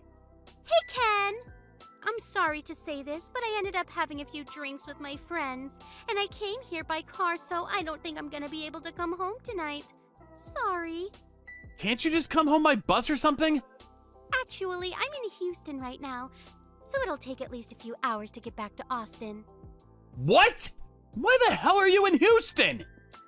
Well, we were just having some coffee at first, but then we got a bit too excited. And we ended up deciding to travel to Houston to get some cupcakes. Isn't it silly? So that's how we ended up having a road trip all the way to Houston. I'm staying at a hotel here tonight, so I'll see you tomorrow, okay? No, that is not okay. How could you just leave? You should have come home. Yeah, I know. I'm sorry. But I just can't leave the car here and go back home, can I? I just need the alcohol to break down and I'll already be on my way home. Look, I'm sorry I took a trip without telling you in advance, but I just wanted to have fun, okay? This isn't about whether you told me in advance or not. Do you seriously not remember what day it is today? Today? Oh, is it St. Patrick's Day today? No, it's Anne's birthday. Wait, really? That's today? Yes, that's today. I just checked my calendar. I think I mistook it as tomorrow. So I thought I would have been fine to make some plans for today. That's why you were asking me to come home by dinner so many times, isn't it? Yes it is. How could you forget your own daughter's birthday, Michelle? No, it's not that I forgot her birthday. I was really looking forward to celebrating it with you guys. I just got the date wrong by a day. I swear I had the spirit. You know what Anne just said to me? She said, we need to wait till Mommy comes home so she can eat with us. Your daughter is waiting for you on an empty stomach because she wants to spend her birthday with you. How could you possibly mess this up? But me not being able to come back home today was inevitable. What the hell do you mean inevitable? It isn't normal to suddenly travel for hours and spend the night without letting anyone know about it. Please just say that I have an emergency today so I can't come home today, and that you'll celebrate for the two of us today. It's true I can't make you drunk drive. You probably wouldn't be able to come home before midnight anyways. But today was an important day for us, and it was especially important for Anne. Can't just get away with it was inevitable, so celebrate for me. What do you want me to do then? If there's a way that I can make the situation better, then please tell me. I insist. Her birthday comes around every year anyways. We can celebrate it next year. You're this close to losing all respect from me. Look, I'm saying that I'm sorry, okay? My friends are calling me, so I have to go. I'll see you tomorrow. Tell Anne that I love her. Yeah, right. You have to get your priorities straight.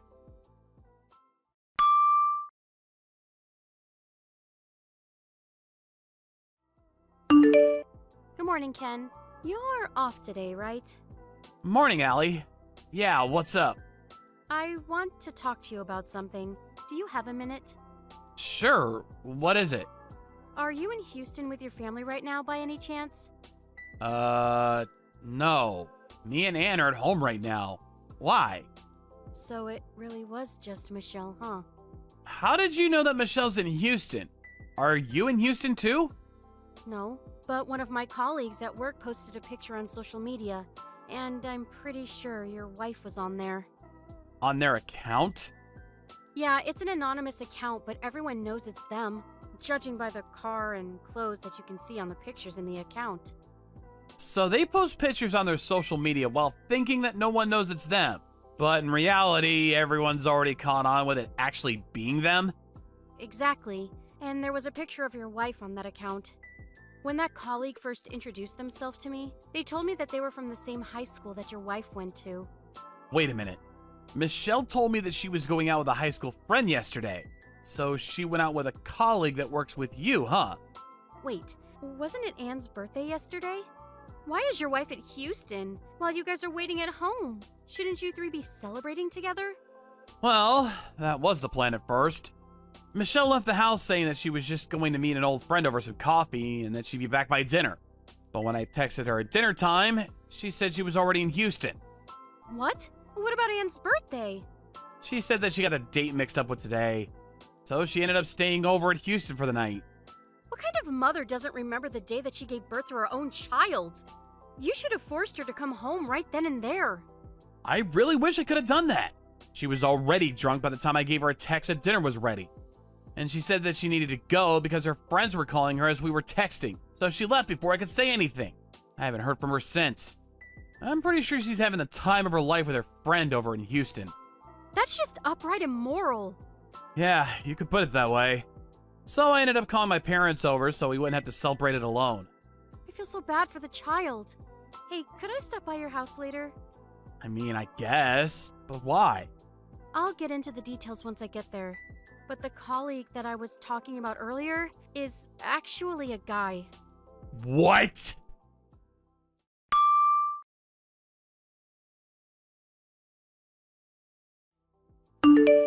Sorry for being so late, honey. We're resting at a restaurant by the highway right now. I'm on my way home. But the roads are crowded really badly right now, so I might end up getting home around midnight. Is that okay? Finally! Why did it take you so long to reply? You've been ignoring my texts since last night. Is it really that difficult to just give a text once in a while? I said I'm sorry. Jeez. The friend I'm with is super talkative. They've been talking nonstop for the past day. I can't just ignore them, so I have to stay off my phone and keep talking to them, you know. Can't you reply while listening? I'm a bad multitasker. I can't do both of those things at once, and you know it, honey. Sure. I brought you and Allie some souvenirs, by the way. I was really sorry about the whole birthday thing, so I bought some snacks that kind of resemble a cake. I'm sure you two will love it. Okay. Are you mad? Really? Wouldn't it be more unnatural not to be mad? After everything you've done in the past 2 days? Really? I told you that I was sorry so many times. I actually am sorry. Look, I'll buy Allie anything she wants out of my own wallet. That's how sorry I am. Nope, there's no need for that anymore. Huh? Why not? I haven't given her a present yet. I'll give you a hint. Have you checked the social media of the person you went to Houston with yet? Social media? No, I don't really check it that often since I don't have any of the apps. It just takes up too much of your time, you know. All right. What are you trying to say? What about social media? What's this? Where'd you get it? I just got it from the social media of the friend you went to Houston with. You should have told me your friend was a guy, you know. You know what the caption on this post said? It's hilarious. It said, "On a trip with my girl. Reunited at a high school reunion a while ago. 2 years ago, on this day, Michelle and I became soulmates. Cheers to our future. I love you." You were seeing this dude for 2 years already, huh? And you met on the birthday of our daughter. The contradiction is almost funny, really. I guess our whole marriage is a joke. And I guess I was a clown for marrying you. Why is that on social media for everyone to see? Apparently he was trying to keep the whole thing anonymous. Why would he post this? Of course everyone's gonna find out. And how did you know who he is? Well, your friend, aka the man you cheated on me with, is the colleague of my sister. So she outed him, and I ended up finding out about the whole thing. Surprise! What kind of coincidence is that? God can be cruel at times, can't he? My sister knew about the account of the guy. She came all the way over to my house just so I could affirm that it was actually you in the picture. I can't believe it! She told me that her workplace always hires from the same high schools and universities every single year. So although she joined the company through a regular process, your friend joined from one of the high schools the company regularly hires from. How unlucky, huh? I guess there's no point in hiding it anymore then. Do whatever you want. I don't care. Really? Don't you have anything more to say? You're just gonna divorce me no matter what I say, right? Then I'm not gonna fight it. Just make the whole process quick, please. Besides, if I get divorced with you, then I'll be able to marry the man I actually love. I've been holding myself back for so long. I'm finally free from you. Isn't the other guy married too? You sure it's gonna go as smoothly as you expect it to go? I know, but it'll all work out. He even told me a few days ago that he would divorce his wife to marry me, so I'm well off. Are you sure? Yes. He said he's becoming the boss at his location of the company starting next year. Imagine how much more he's going to be making than you. The quality of my living is going to go up as soon as I leave you. What's the point in staying with you? If anything, this is the best thing that's happened to me in my life. Thank you so much for this opportunity. All I have to say to you right now is, don't celebrate too soon. Because it won't go as intended in most cases. Why would you know how this is going to go? Everything about this whole thing is screaming that I'll have a happier life as soon as we get a divorce. Wait, are you trying to stop me from divorcing you? Well, I'm sorry, but it just won't work out with you knowing about all of this. And I know I'll probably end up getting the rights to raising Allie, since you're so busy working. But it'll be all right. I'm actually not worried about any of those things. And I'm glad to send you out to some other guy. I don't need you anymore either. What did you just say? I was gonna tell this to you sooner or later, but my sister just started living with the son of the owner of her company. They've actually been dating for a few years now. Really? Yep. And your new boyfriend works at the same company. So I'm guessing that even you could figure out what's gonna happen next, right? Wait, don't do this! Please, my whole life depends on this! Too late. My sister told the news to her boyfriend, and the boyfriend told the company owner all about it already. They got into a lot more detail than I expected. Apparently, they searched the whole situation around noon today. They found you and your boyfriend having some fun in the company-owned car during working hours on the dash cam. This can't be happening! This was obviously against company rules. So your boyfriend was called out by the CEO. Apparently the plans about him becoming the boss is gone and he got demoted. How could you do this? I heard that your boyfriend's wife also works at the same place as him and my sister, so she heard all about the news. I'm pretty sure him and his wife are having a very serious talk right now too.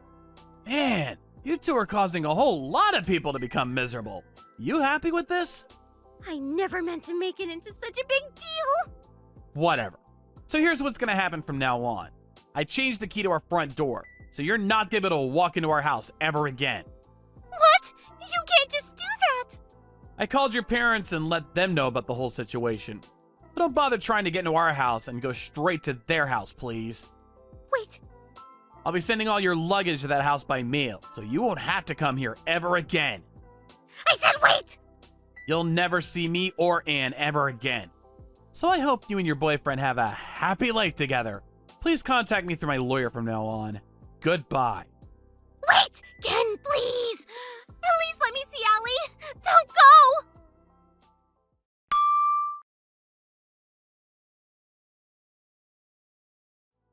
Apparently, Michelle actually showed up in front of our house around midnight. She spammed the doorbell for a good while, but we made sure to turn it off before she came.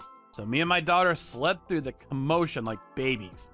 The next day, I received a text from her parents saying that she came over to their house at around 6 a.m. with her eyes puffed up like a goldfish from crying so much. After that, I left all the communication and actions to my lawyer.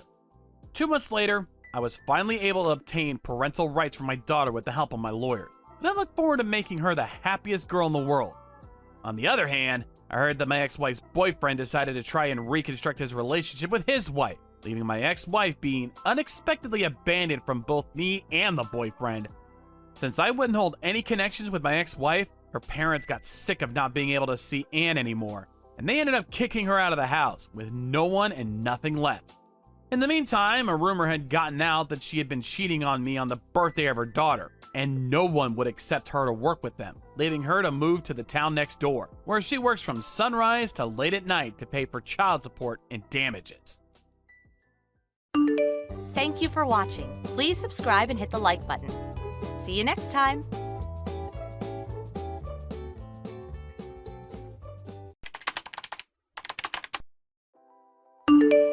Hey sis, long time no see. I needed to talk to you about something.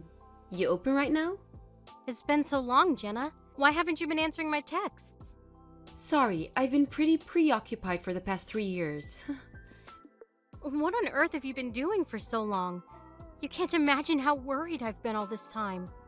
Yeah, I know. You could have at least contacted me in some way or another, you know? I called you 1,000,000 times. I texted you through every single platform I could think of. I was literally dying to reach you, and you know it. Oh, sorry. I had your number and contacts on every single platform blocked until right now, so I didn't notice any of your calls. Oops. I knew it. And now you randomly decide to reach out to me, huh? So, I guess you're desperately in need of something right now. What is it? Money? Of course not. You're hilarious. I wanted to ask you something about your marriage. Your wedding is in 2 weeks, isn't it? Yes? How do you know? I heard from one of our mutual friends. After all, we were raised in the same town, weren't we? I still cannot believe that you were able to get a ring around your finger before me. It doesn't matter which one of us gets married first. Of course it does. There's no way on earth that a fat-faced ugly girl like you was able to get married before my beautiful self. This should be illegal or something. Oh, shut up. Are you drunk or something? Whoa, very impressive. How'd you notice? How could I not notice? You really say anything when you're drunk, honey. Like that one time you lied to my friend and made her believe that her boyfriend was cheating on her with me. You really almost got her to try and murder me. Oh yeah, that was so much fun. Speaking of boyfriends, I searched up your boyfriend's name on the internet out of curiosity. I even know his parents' house now. He lives in a huge house. He must be rich, huh? Even the interior of the house was super luxurious. Please stop stalking my fiancé, you creep. You even searched up inside of his house? Nope, I actually stepped inside myself to take a look. What's that supposed to mean? Well, to tell you the truth, I'm actually pregnant with his baby right now. What? You should really go easier on the alcohol. Text me again when you're sober. Actually, I'm not joking. Let me reword it so you can understand me better.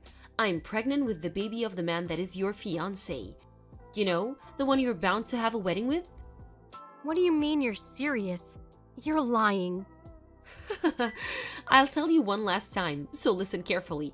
I'm pregnant with your husband's baby. What do you mean? What do you mean, what do you mean? It sounds pretty straightforward if you ask me. He's mine now, so make sure to sign the divorce certificate, Kay? I left it in the mailbox at our old house, so turn it as soon as you're done. You won't be able to have a wedding in a situation like this anyways. Might as well be quick with it, so I can have my moment quicker, right? Whoa. I am not divorcing my husband. Well, you're not pregnant, aren't you? I got pregnant before you, therefore your husband, the father, is now mine. It makes perfect sense, doesn't it? Just get over with it. I don't have the time for your whining. He isn't the type of person to do such a thing in the first place. He's a gentle soul who would never hurt me like that. I get that you want to believe in your beloved husband, but this is the reality, so I need you to suck it up and move on, Kay? Even if this were true, why would you do something like this? What do you mean? Before you disappeared for 3 years, you took all of my savings, every single cent of the $30,000 that I had spent years saving up, and you just ran away, didn't you?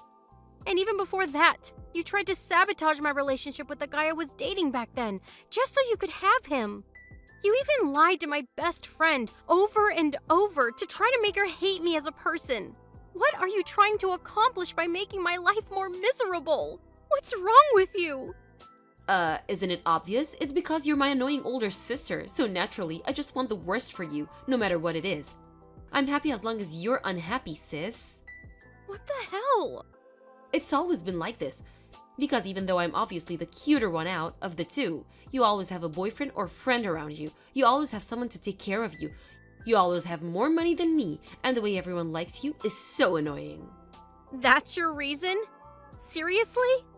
It might sound stupid to you, but I'm being dead serious right now. I'm cuter, so I should be treated better. If you want people to like you, then why don't you just establish relationships that people feel are worth caring about? And the only reason I have more money than you is because I work more than you. You do know that you have to work in order to earn money, right? This conversation reminds me of how I also hate the way you're so bossy towards me. You're always trying to sound wise, but I know who you are deep down. You're just no one who's trying to get everyone's attention. Jenna! Don't Jenna me.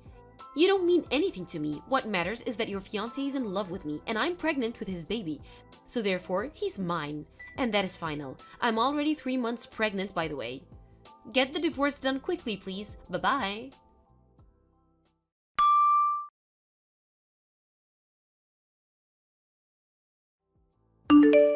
Daniel, can I have a moment to talk to you? I know you're busy at work right now, but there's something really important that I need to address with you. Hey, honey. Of course, what could that be? Wait, let me guess. This is about our wedding, right? Well, partially, I guess. It's about something more important than that. More important than our wedding? May I ask if everything's alright? Well, everything would be alright as long as you haven't seen my sister in a while. Your sister? Oh, the one who cut you off on all contact 3 years ago. I thought she did horrible things to you and just poofed out of nowhere. Yeah, that one. Have you been meeting her recently by any chance? I don't even really know how she looks. We met after that incident happened between you and your sister, so I never got to know her well in the first place. I mean, the only time I'd seen her before is that one time you showed me a picture of her, so I don't think I'd recognize her even if she saw me in the city or something. Sorry. Did I accidentally ignore her when she passed by or something? No, nothing like that. I guess you really don't know her then. Can I ask why you were wondering that? Were you able to finally reach her? We should definitely bring her to the wedding if you were. I was actually able to reach her, but something happened and I got worried, so I contacted you. Oh, that's great! Has something happened? Well, Jenna has been telling me that she's pregnant with your baby. Me? My baby? Apparently she's 3 months pregnant now. Whoa. Can we slow down for a second? That's literally impossible. I work from home on most days during the week, and even when I do go out for work, I have you drive me over to the company. We spend the weekends together over at our house, too. You and I both know that it's physically impossible for me to do something like that. I would never even want to cheat on you. Please calm down. I'm not doubting you or anything. I just wanted to consult you about it. Really? Yeah, I'm sorry. It sounded like I was trying to get something out of you or something. That wasn't my intention at all. My sister just contacted me and started saying these things out of nowhere. So I wanted to tell you about it and ask you what you think I should do about it. No, I'm sorry for panicking too. I just got scared that something would harm our relationship or something. But why would your sister just say something like that? It's possible that the story about the pregnancy itself is just a total lie. Why would she lie about something like that? I'm pretty sure she was drunk when she sent the text to me. Oh, that's true. A pregnant lady wouldn't be drinking in the first place. Yeah, I mean, I don't want to sound cocky or anything, but she sounded like she was saying all of that just to feel like she was better than me or something for once. And considering her personality, I'm pretty sure that she even would take good care of her own baby. So she probably wouldn't sabotage the safety of the baby by drinking like that. So you're saying that considering her personality, she wouldn't have been drunk if she were really pregnant. I mean, I'm just guessing, but that's what I think is what happened. That makes sense. So I guess the next thing we should be worrying about is the wedding, right? We should be on alert about what type of crazy things she might do next. Should we contact the wedding hall and make sure that they don't let her into our wedding? Yeah, I think that might be a good idea. I'll contact them and let them know about the situation.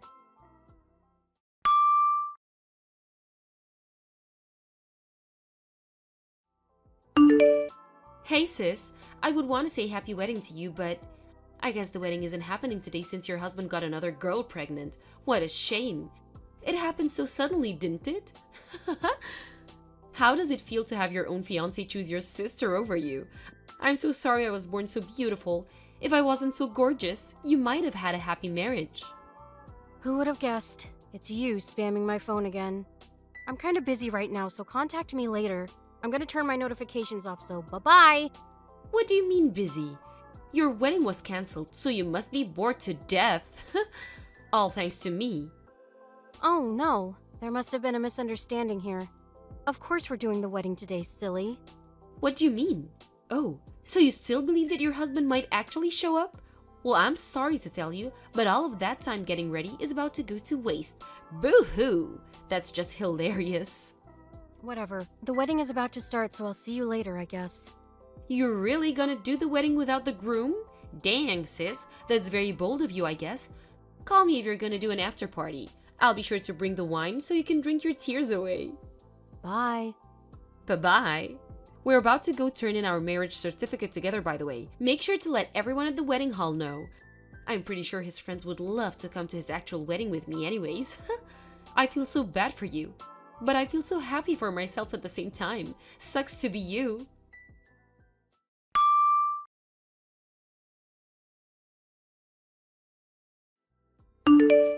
What's up, sis? How was your solo wedding? I hope the music and food was good, I guess. Me and your ex-husband ended up having dinner at a restaurant at the top floor of a hotel. The view was absolutely amazing, by the way. And the food was great too. I'm so fortunate to have him in my life. I was imagining how miserable your wedding was while eating, and I felt horrible. Why is it always you that's spamming my phone? Can you please leave me alone? What do you want? I just wanted to let you know that the marriage certificate is turned in, and it's official. Your supposed to be husband is now mine. Congratulations, honey. I hope you're finally happy with yourself. Are you kidding me? You're trying not to act embarrassed, huh? You need to do something with that ego, sis. Don't act as if you're fine when you're not. Do you really still believe that my husband is now yours? That there's nothing off about this whole thing? What do you mean? Of course your husband is mine. He's right next to me. Well, I hate to break it to you, but I'm actually not divorced with my husband. Huh? What's that supposed to mean? The wedding went perfectly as planned, and we became a newlywed couple just a few hours ago. As you could probably tell by now, yes, my husband was right beside me the whole time. In fact, he's right next to me at the moment. What? You must be on something. He's right next to me. Nope. The man next to you is not my husband. Wait, but if he's not your husband, then who's this man sitting next to me? So you really did turn in a wedding certificate. I thought you were just lying about that. Of course I turned in a wedding certificate. Aren't you the one who's lying right now? I know for a fact that I took your husband away from you and married him. Bob signed the paper and the city hall said that there was no problem with it. Bob? Yes, Bob. Oh, I get it now. What do you get? Jenna, my husband's name is Joe, not Bob. What? Who the hell's Joe? I don't know who you're trying to fool right now, but you need to stop lying. What are you trying to accomplish right now? Whoa! This is a picture from today's wedding of Joe and I. Do you like it? Bob? But he was with me the whole day. I don't get it. The man in the picture is Joe. His name is Joe, not Bob. And he's my husband. No, but that's Bob. He has the exact same face as the man right next to me. I mean, it makes sense that the two have identical faces, I guess. Bob is Joe's identical twin. Identical twins? What kind of comic book storyline is this? Bob was supposed to come to today's wedding as his older brother's best man, but he canceled on him out of nowhere because apparently his girlfriend announced that she was pregnant and he needed to go get engaged to her. I guess that was you he was talking about. Oh no. It all makes sense now. I mean, that sounds like something Bob would do. He's a free spirit, to put it nicely. He has trouble setting his priorities, so he always cancels on events if there's something that personally benefits him. But I've heard stories of that habit of his working against him and those around him. Badly. Like that one time he canceled on a really important meeting because he felt burnt out and caused his company to lose a multi-million-dollar deal. Or that time he cheated on his girlfriend with several women and got sued for it. Joe saying that he's tens of thousands of dollars in debt right now because of all of that. He has debt? Why didn't you tell me all about this earlier? Now I'm stuck with this guy being my husband? Just get a divorce if you don't want him to be your husband. Of course I can't do that. There's no way on earth that I could afford to work and raise my child on my own. Wait a minute. I thought you were just drunk when you said that you were pregnant. Do you actually have a baby? What? The first time that you told me you were pregnant was when you were drinking, so naturally, I thought that you were just lying to try and attack me. Besides, if you were really pregnant, I thought even you wouldn't drink and potentially harm the baby. Shame on you for that, by the way. It was supposed to be a lie at first. I was just trying to make you feel worse and myself better about the situation.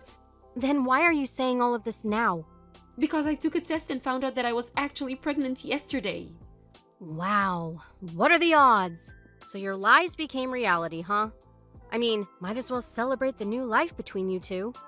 No, I didn't know what I was getting myself into. What should I do from now? Why are you asking me? You're the only person who I can ask help for. Please, you're on your feet and I really need it. What do you expect me to do about it? You're on your own, sis. How could you leave your own sister to rot like this? I guess we could move into the house of my in-laws. I mean, I really wouldn't want to live with those old people, but that's probably our only option right now. Oh, about that. I don't think you're going to be able to live in that house anymore, because it's going to be put up for sale in a few days. What? Why? It was recently announced that Joe was planning to get moved to Canada to manage a new project there. And he was told by his boss that he would most likely stay there for the rest of his career, so I decided that I would move with him. So we had a talk with his parents, and they told us about how they always wanted to live in Canada, and that it would be a dream come true if they could come along and live with us. So they made the decision to sell their house and move in with us. Wait, but what's gonna happen to Bob then? He lives with his parents right now, doesn't he? Apparently, Joe suggested that he move with us, but Bob immediately turned down the offer because he doesn't like cold climates. What kind of reason is that? Our lives are on the line right now. Oh, and one more thing. What? What now?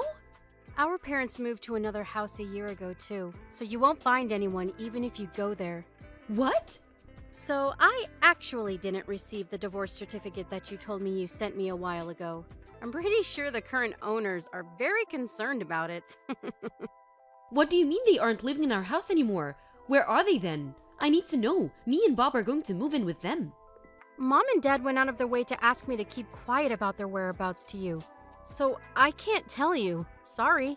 What do you mean? They can't just ban their own daughter from their house like this. They were saying that no matter what you guys used to be, someone who steals money is not their daughter anymore. Sorry. How could they? It might be tough, but I wish you good luck. Please take good care of your baby.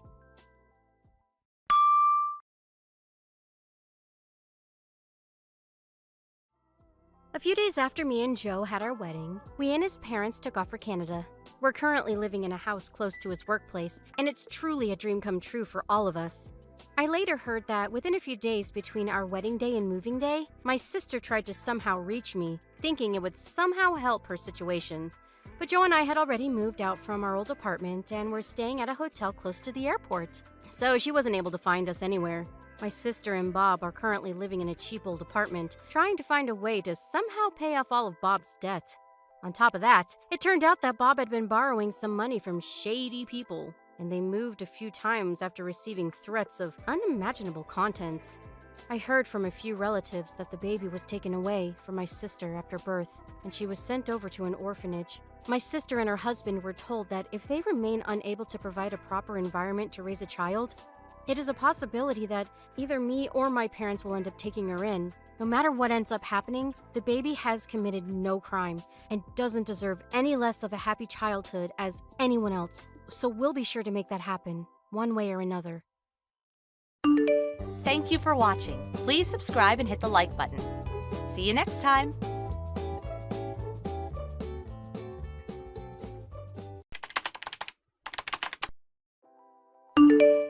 Tori, your daughter is in front of our house right now for some reason.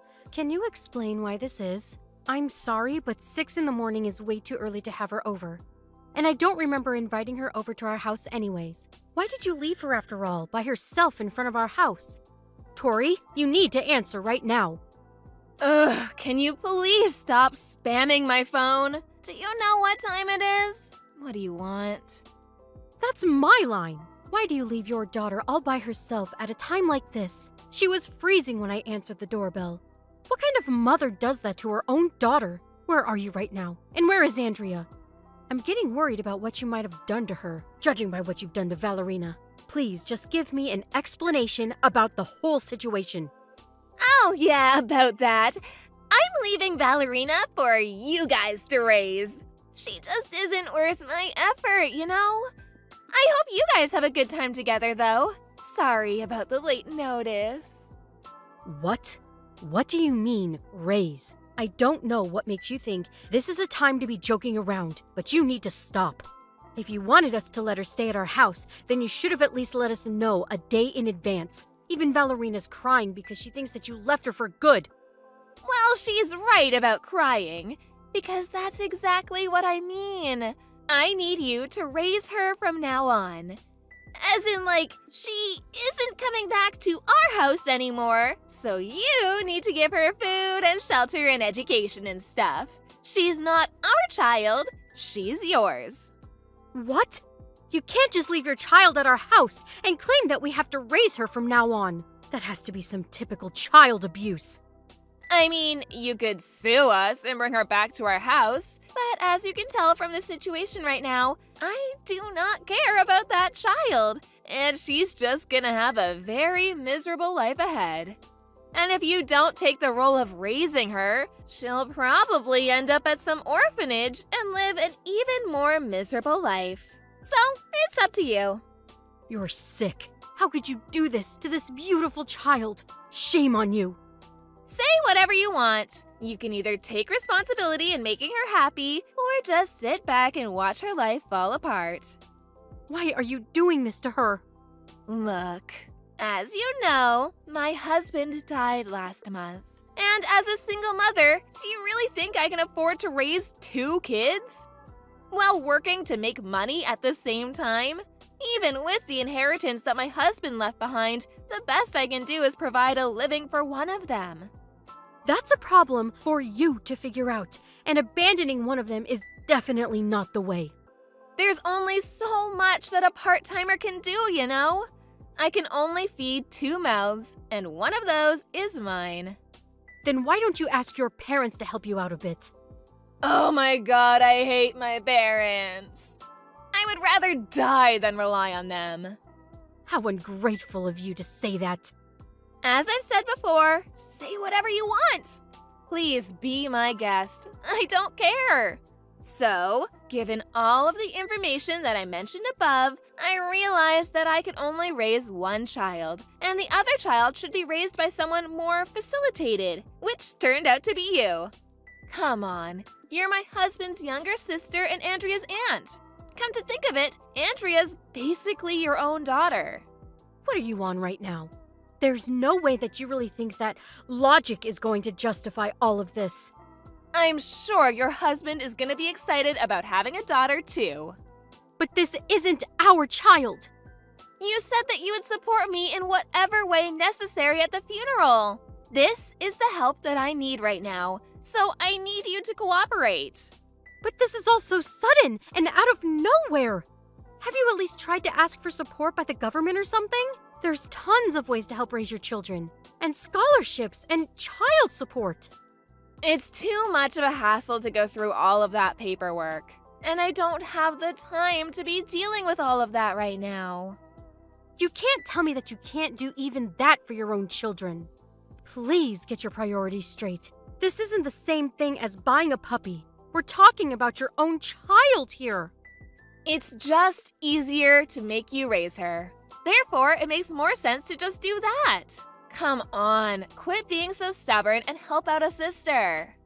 I would have helped you out with all of the paperwork that you needed if you had just said it was what you needed. It isn't too late. Let's go to the city hall together and see what kind of financial support you're eligible for. How could you abandon Ballerina all by herself like this? I mean, if it came down to choosing one of the two, I'm pretty sure that anyone would have chosen Andrea. I would never choose one of my kids over the other. Everyone says that until they're actually demanded to make the decision. Ballerina's always whining about something and never shuts up. On top of that, she's so slow and dull in the mind. She won't do me any good even if I keep her, so I'm letting her go. Whether a child does you any good or not, it's a parent's responsibility to love and protect the child. How dare you label your own kids like that? You can say whatever you want, but when it comes down to making a choice, the answer is always obvious. Andrea never complains, and she's always smiling. She is so unproblematic, so I'm sure she has a far better chance of making it in any type of job. Therefore, I'm investing in her. What do you mean by investing in her? I'll raise her for now, and once she's able to get a good job, she can make all of the money, which I'll live off of. It's a great plan, isn't it? You're really going to isolate your daughter from her sister and make her work like a slave? Are you serious? Of course I am. They say work smarter, not harder. This is my smartest way out of being poor. You're crazy. I'm really not. It's the child's job to take care of their parents, and Andrea has a far better chance in making lots of money. Therefore, it's only natural that I put in more effort for her instead of Ballerina. That's why I gave you the stupid one. Good luck raising her! I've never met anyone as obnoxious as you. You know that? I feel horrible for Andrea for being chosen and forced to stay with you. Our family has our own plans too. We can't just take Ballerina in and make it work. Please just come to our house so we can discuss all of this. If you can't come, then I'll drive Ballerina over to your house. Which would you prefer? What about neither? Andrea and I are moving today, so I'll never see you again. Sorry. What? We can't afford to keep living in the apartment we used to live in, so I decided to take my daughter and move into a cheaper place. It's a bit far away from here, but my friend owns the place so I can live there for practically free. Isn't it amazing? That friend's gonna introduce me to a new workplace too, so I'm basically well off at my new location. We're resting at a restaurant by the highway right now, so I won't be coming back. So you're just texting me to stall until you got on the highway? I mean, you would have brought her back if I left you an option, so... Come on. When you come to think of it, this is the best for all of us. The girl wouldn't have been treated well if she was stuck with us. And you like kids. It's all for the best. A parent is supposed to give their life to stay by their child, not to sell them away because they don't need them. Well, I guess I'm not your practical parent then. Look, the house that we used to live in isn't ours anymore, and I have no intention in coming back. So, might as well have fun raising the girl. She's a bit dull, but she's still fun to mess with. You got this. This has to be illegal in some way. Hey, don't do this to your daughter. Don't do this to us. Just tell me where you are right now. I'll head there, so please just tell me. Not a chance, honey. I know you're trying to push Valerina back to me. Won't let that happen. She's yours now, so treat her well. I hope y'all have a happy future together. Bye-bye. I'm not done with you. Hey, Tori, you don't have to do this.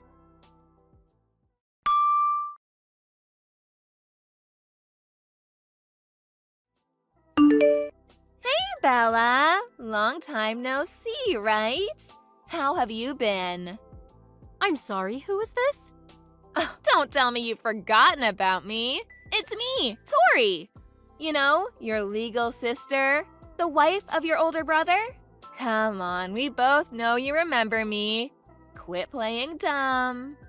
I actually do not remember you.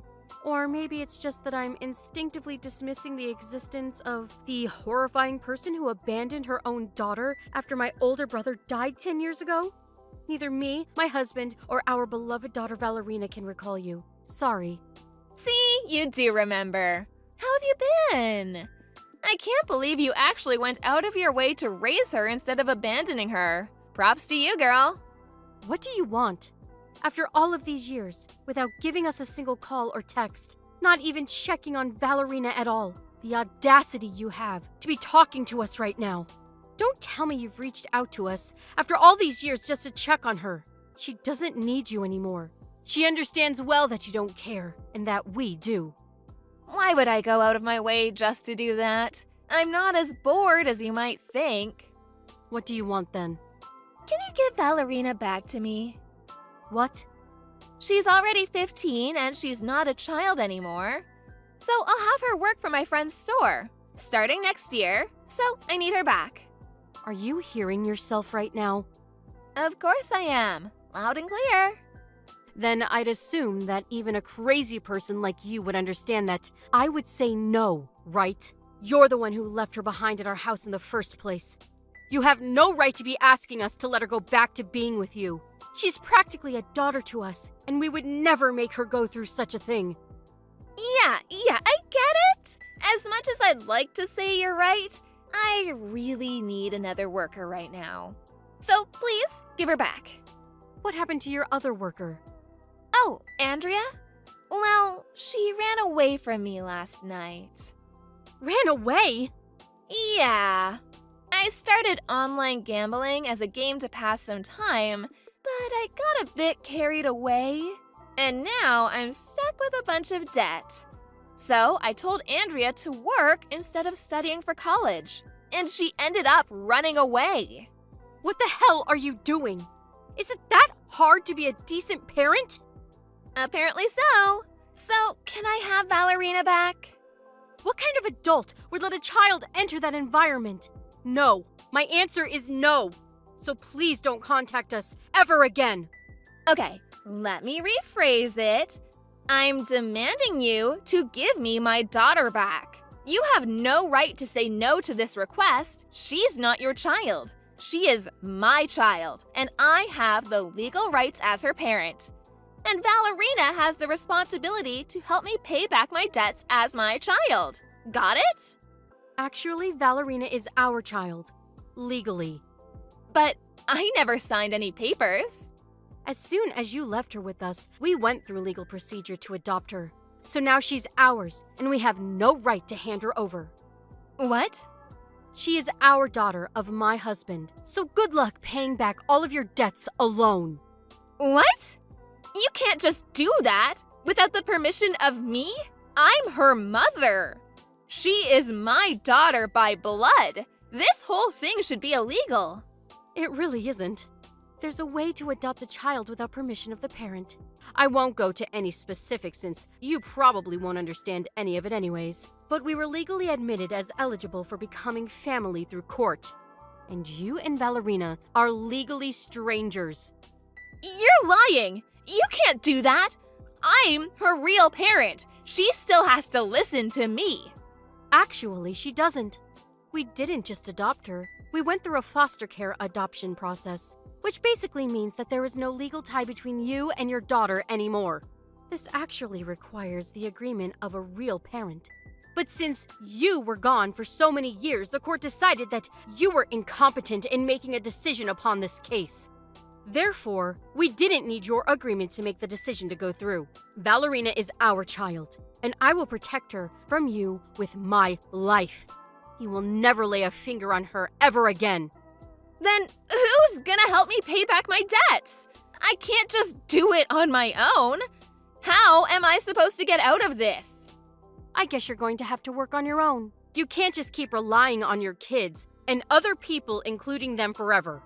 Just help yourself, and you'll be fine. Then what was the point of giving birth to 2 daughters? There's no point in having kids if they're useless to me when I need them. I won't let this happen. I will not allow this. You know what? You need to resolve the adoption, go through the legal procedures, and make her my daughter again. No way. I don't like paperwork, and I'm too lazy to go through that whole process, so... Quit messing around. I'll be on my way to bring Ballerina back. You better be ready. Where are you headed to? To your house. Do you know where our house is? The place I dropped Ballerina off 10 years ago? I'm sorry to tell you this, but our family actually moved to another state a few years ago because of my husband's work. So you won't find us at our old house. Sorry. What? How dare you move without telling me? This is my kid that you're dragging with you. I deserve to know where she is whenever I want. Again, she's not your daughter. Why is it always me? Why do bad things always happen to me? Why can't everyone just do what I ask them to do? Help me, please. I can't pay off my debts alone. I'll be stuck working for the rest of my life. As strangers, we have no responsibility to helping you. Sorry. Why not? Why don't you take a deep breath, close your eyes, and ask yourself, have I really done nothing to be deserving this right now? I'm sure you'll be able to get yourself an answer. Since I'm done addressing this situation, I'll be going now. I'm sure neither I nor Ballerina will ever be seeing you again. So, farewell.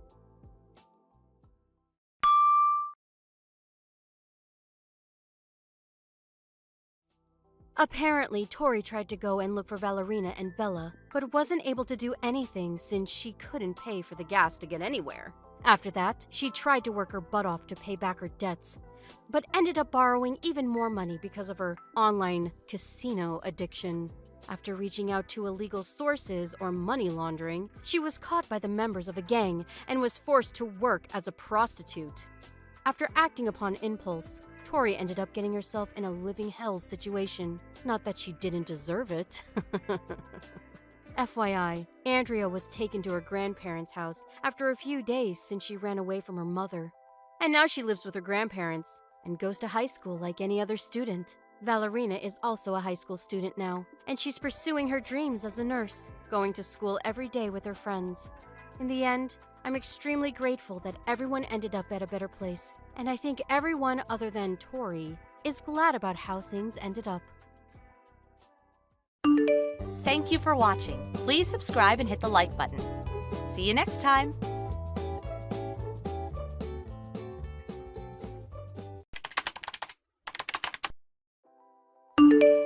Trent, you're done with work now, right? Or do you have overtime again today? Oh, hi, Alex. Yep, I have overtime again today, just like always. This must be what? The 5th day in a row? Are you all right? What do you mean? Like, your health. Are you feeling okay? I know it can't be helped that your company is busy, but try not to overdo it, okay, babe? Remember to be kind to yourself. You done yet? Huh? I want to get back to work now. You done yet? Sure. What about supper? Don't bother. I don't need any tonight either. Got it. Bye. A few months later. Trent, do you have overtime again today? Yeah. You sure have had a lot of overtime these last few months, huh? I haven't known anyone that worked this much. I don't even remember the last time you came home on time. So what? Quit your whining. Who are you, my mom? I'm making a heck of a lot more money for it. You should be thanking me. It's just, I don't really see it reflected in your salary. If you're making so much money, where is it all going? Huh? I've never seen any of your payday invoices because you deal with all that stuff. But the money being paid into our joint bank account every month is no different from the time you did no overtime at all. Despite the fact you work so many hours in a week these days, your company's probably in violation of the Labor Standards Act. Well, yeah, of course. It's because I'm doing service overtime. Yeah, that's it. Huh? Listen, babe, I haven't told you about this, but the truth is our company's not doing so well lately. The CEO said he was desperate for people to do extra, but turnover was so bad they couldn't afford to cover us for it. So he lowered his head and practically begged me. I felt bad for him. Plus, I've been at this company for a while and they've always been good to me, so yeah. I'm doing service overtime. That's why my salary looks the same. I see. Is that so? Yeah, it is. People are saying if we can pull together as a team and get through this rough patch, we'll be back up to our old strength before long. That's why I need you to stop complaining and have my back for a change. This is out of my hands, babe. It can't be helped. I see. All right. 1 month later. Trent, do you have a minute? I need to talk to you. It won't take long. What do you want? Are you still at work? Yeah, I told you before, right? I'm doing service overtime. It's out of my hands. You need to stop bothering me while I'm at work. Oh, that's interesting. You wouldn't actually happen to be, say, at a hotel with your lover, would you? Huh? All this crap about overtime wouldn't happen to be an excuse for you to go off on seedy little trysts with your lover, the CEO's wife, would it? And you wouldn't have just happened to have been fired earlier this week for your affair with said CEO's wife, would you? Does any of this ring any bells, Trent? What the hell? How? Listen, your dismissal notice just came today. My what? A letter addressed to you from the company came. Then your manager, you know, the one who we met through, and some other stiff corporate-looking guys showed up at our door out of the blue this morning.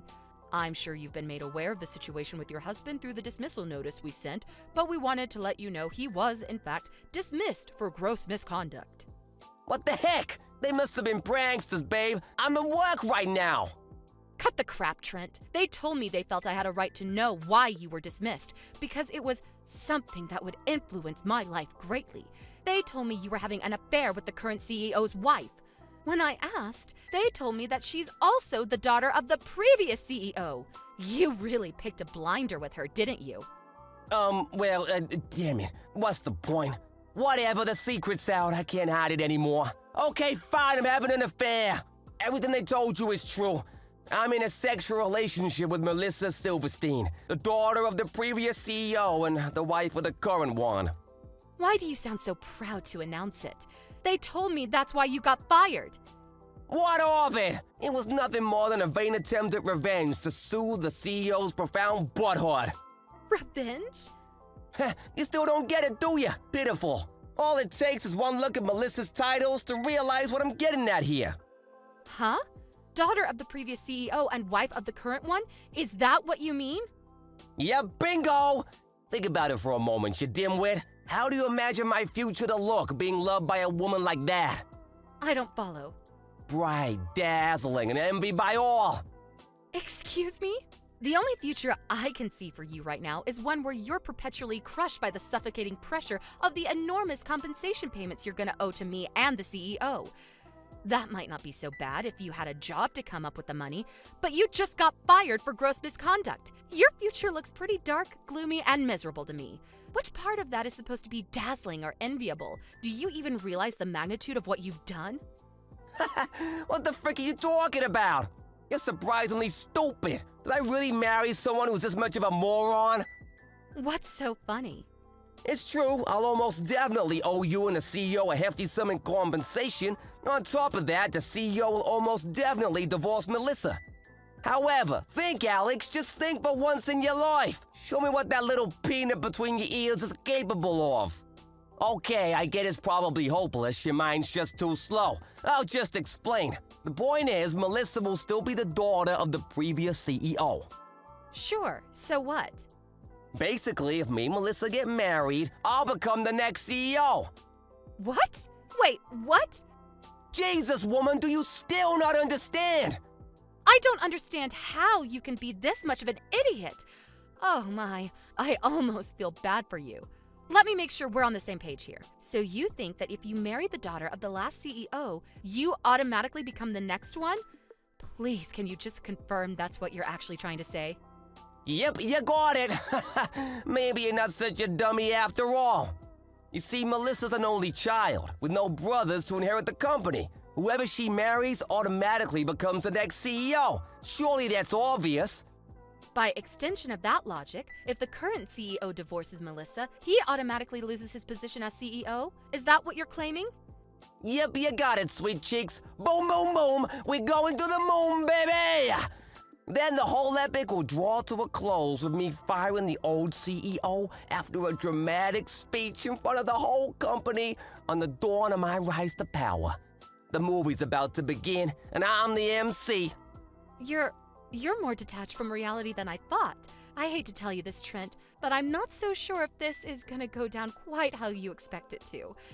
Anyway, that aside, I'm gonna be going back to my folks' place this evening.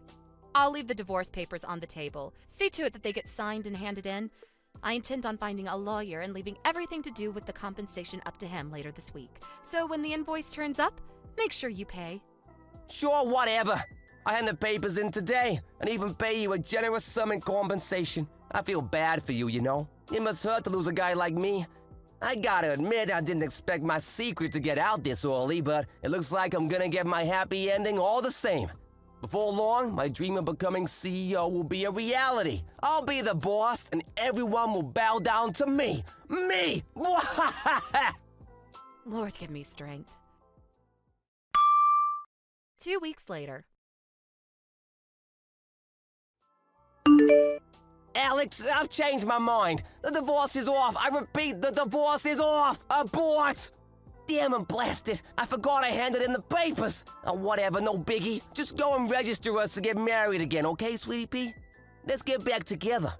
Ah, Trent, good morning. I was just about to message you. Yeah, of course you were. I'm glad we're on the same page here, baby. Me and you were meant to be together forever. Let's face it, I'm hardly a guy you can forget about overnight, am I? I hate to do this to you after you just got fired, but you owe me compensation for the affair. What? I don't feel like I should even have to say this, but we are never, ever, ever getting back together. Give me a break. Who the hell would get back with a dirtbag who cheated on them? But Alex, me and you were always meant to be together. Do you believe in fate? I do, and I've always thought me and you were fated, like soulmates, you know? That's why we need to... I take it you just realized you're not gonna be CEO and are panicking to try and salvage something resembling a life? I mean, it was obviously never gonna happen. I worked at that company for a long time before we got married. It was clear to me back then that the only people who made CEO were those who did so on their own merit and hard work. Your lover Melissa's marriage to the CEO only came about through marriage talks established after he stepped up to his current position. She has nothing to do with management or succession. Oh my God. And come on, Trent, really? What kind of company appoints their CEOs based on who happens to be married to the daughter of the last guy who ran the place? Can you imagine how quickly they'd go bankrupt? No, Alex, I'm different. I've got what it takes. I would have kept everyone in line. I'll just slam my face down on my CEO's desk and everyone will be soon doing their jobs like obedient little worker ants. We'll be smashing productivity records. Wow. Is there not even a little part of you that suspects there might be more to a CEO's job than that? It's true. I've never been a manager myself, and I don't claim to be any kind of expert on what a CEO's work duties entail. But applying even a tiny bit of common sense, there's no way the head of such an enormous organization could keep things running just by slamming his fist on his desk and trying to look tough. In fact, I think even an elementary school kid could figure that out. Do you have any idea how naive you sound? But Melissa, a woman of very high status loves me, and nothing will change that. Like I said, that's meaningless at that company. Even if, for argument's sake, there are companies who appoint successors on such a ludicrous system, which I doubt, that company most definitely does not. In reality, even if she and the CEO do divorce, that still doesn't mean you'll be getting a look in. The only thing you managed to achieve with this ridiculous plot of yours was getting fired. Well done, doofus. You proud? I heard Melissa just got disowned by her parents, too. Don't you think your fates in all this tell the whole story? But Even if you don't want to admit how tragically foolish and arrogant you've been, surely there's a part of you that's capable of basic logic and understands the hopelessness of your situation. After all, why else would you come begging me to take you back? Because any hope you had of paying back the enormous amount of compensation you owe just vanished before your eyes. if you understand that, then give me another chance, please. You're all I've got. Didn't I tell you we're never getting back together? Maybe so, but you can change your mind, can't you? No. Oh yeah, I forgot to tell you. I received Melissa's portion of the compensation ages ago. What? No way! According to her representative, she plans to do her utmost to find a new job to help her pay off the loan she had to take out to cover it. They wouldn't tell me anything else, though. You're lying, right? Nope, that's more your area of expertise. Goodbye! A few days later. Alex, help me, please. This is serious now. The company found out I've been overclaiming on corporate expenses. They demanded I pay them back every cent. Holy crap, there's no way I can pay this. My life is over. Ah! I didn't think it'd be a problem since it was all gonna be my money one day anyway when I became CEO. But the company lawyer started preaching to me about how even if I was CEO, it would never be acceptable to use company expenses to fund expensive restaurants and holidays. Between that and the compensation you're demanding, I owe almost $100K. Can you believe that? $100,000. I screwed up. I screwed up big time. Alex, please, I'm begging you. Can we just call it quits on the compensation? Could you maybe help me pay back the 7 years worth of embezzled corporate expenses too? Please? I know we can do it. If we join forces and work as a team, we can claw our way out of this together. I believe in us, babe.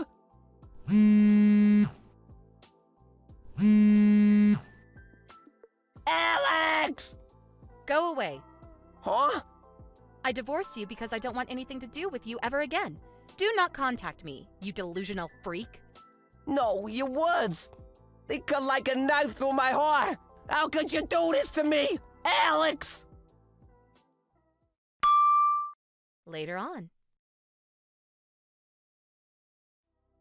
It was plainly obvious talking to Trent that he wasn't going to get me my money, so I went over to his parents' place for a chat. When I explained everything that had happened until now, they both let out a sigh of relief so big it was like every oxygen molecule was expelled from their body in a single breath. They told me they were going to force him to work at a forestry company run by one of their acquaintances, and along with instilling some discipline in him, promised they'd see to it that I got my compensation. Apparently, they also made the same promise to his old company regarding the embezzled expenses. A few days later, my tragic ex-husband was sighted crying his eyes out while banging on the back of windows of a black sedan driving away in the direction of the countryside. It's actually kind of embarrassing to think I married such a delusional moron in the first place. On a side note, I felt strangely inspired by watching my lawyer at work. His rhetorical abilities and work ethic were just something else. So inspired, in fact, that I decided to try and become a lawyer myself. I know how tough it's gonna be, but I'm determined to do my best. Thank you for watching. Please subscribe and hit the like button. See you next time.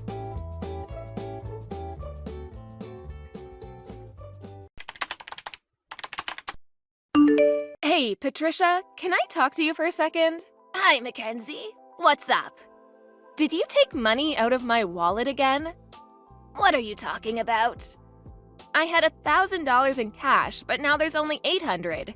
This is the third time this has happened, you know? Oh, come on. I don't know anything about that. I bet you just miscounted how much you actually had and thought you had $1,000. Can you stop accusing me without having any proof? I do have proof. Huh? I always have a voice recorder in my bag for work. It seems like I accidentally left the record button on. And when I checked it, guess what I heard? Oh my goodness, she only has $1,000? I guess she won't notice if I take $200. I'll just tell her she miscounted. I heard what you said. You were eavesdropping? No, I wasn't eavesdropping. I'm just telling you that I had a voice recorder in my purse. I can't believe you would invade my privacy like that. Privacy has nothing to do with stealing from me. You're so disrespectful. That $1,000 included the money for your rent, you know. What? Your apartment is leased by Nathan, remember? So?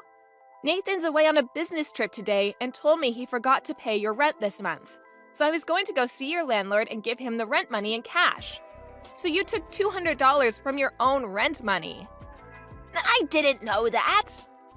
I'll tell Nathan what happened. So please make sure to pay Nathan back $200 from your Social Security check. Wait a second. Also, it seems like you made a spare key to our house without our permission. I'm coming over now to take it back. What's the problem with me having a spare key to my own son's house? I don't feel safe in my own home knowing you have a spare key. What? I'm heading there now. Patricia? What were you thinking sneaking into our house in the middle of the night? What do you want so early in the morning? I'm still sleepy. We had a security camera installed last night. What? I have footage of you creeping into our house. I thought I had taken the spare key back yesterday. Do you have more? Of course. I thought something like this might happen, so I had another one made and hid it just in case. I guess I win this round. I don't really care if I win or lose, but if that's your plan, we'll just change the locks. What? There's no way Nathan would allow that. This house lease is in my name, so I wouldn't worry about that. Is that so? Patricia, just because Nathan is away, you've gone too far this time. What were you even doing here last night? That's besides the point. I know you're hiding something from me, your own mother-in-law. How dare you? Hiding something from you? What are you talking about? I looked at your bank records for this past year. What? My bank records? You're a disgrace as a daughter-in-law, but I guess you're a good worker. I have no idea who you're working for, but I see that you make $200,000 a year. I can see now why you didn't want to quit your job. Did you sneak into my house so you could find out how much I make? Well, yes. What were you thinking? Don't act so high and mighty. See here, Mackenzie. As a wife, you have the obligation to quit your job to take care of your husband and your in-laws. If you refuse to do so, you should be giving all of the money you earn to your in-laws. Even more so if you're making this much. So, from now on, I'm in charge of your finances. What? You're taking charge of my finances? Now that I know your earning potential, I will admit I see you in a whole new light. Earning $200,000 as a 31-year-old woman is impressive. I see that you've been spending quite a bit, but you still have $150,000 saved. Don't worry, I'll use this money wisely. Are you serious? Did you take my ATM card? Yes. Give it back, right now. My goodness, what are you talking about? I told you this is mine. I don't recall giving it to you. I'm going to tell you one more time. Any money you earn as my son's wife belongs to my son's parents. which means, as your mother-in-law, it's mine. From now on, I'll spend this money wisely, so all you need to think about is working hard and providing for me. I've had enough of this. Good morning, Nathan. Can you talk? It's kind of an emergency. Hey, Mackenzie. I'm on my way to see a client right now, so I can talk. What's up? So, your mom did something bad. My mom? Ever since you left for your trip, she's been out of control. She somehow made a spare key for our place without asking, and she came into the house when I wasn't there and stole $200 from my purse. What? And that's not all. I made sure to get the spare key back from her, but she had already made another one. And she came into our house in the middle of the night. She looked at our bank records and saw how much I make. And she took my ATM card. She did what? Has she withdrawn our money? No, not yet. While I was texting your mom about getting it back, I called the bank and had them cancel my card. Oh, okay, that makes things a little better. I don't think she knows my PIN anyway. And the file with my password and PIN information is at my parents' house, so I don't think she could withdraw any money anyways. Yeah, you're probably right. My mom never thinks ahead. So she probably thought that she would just take your ATM card and make you tell her your PIN and password later or something. I'm so sorry. When my dad was alive, he also had a hard time with my mom's reckless spending. The real problem is that there's no one who can stop her. Yeah. Well, she may have my ATM card, but I've already talked with the bank. And the $200 she stole is part of her rent money. So I told her to make sure to pay you back later. Thanks. I'll make sure she pays me back. Okay, sounds good. Also, can I go ahead with what we talked about before? Yeah, this time she's gone too far. I think we can go ahead with our plan. Okay, I'll get started on that right away then. Okay, thanks.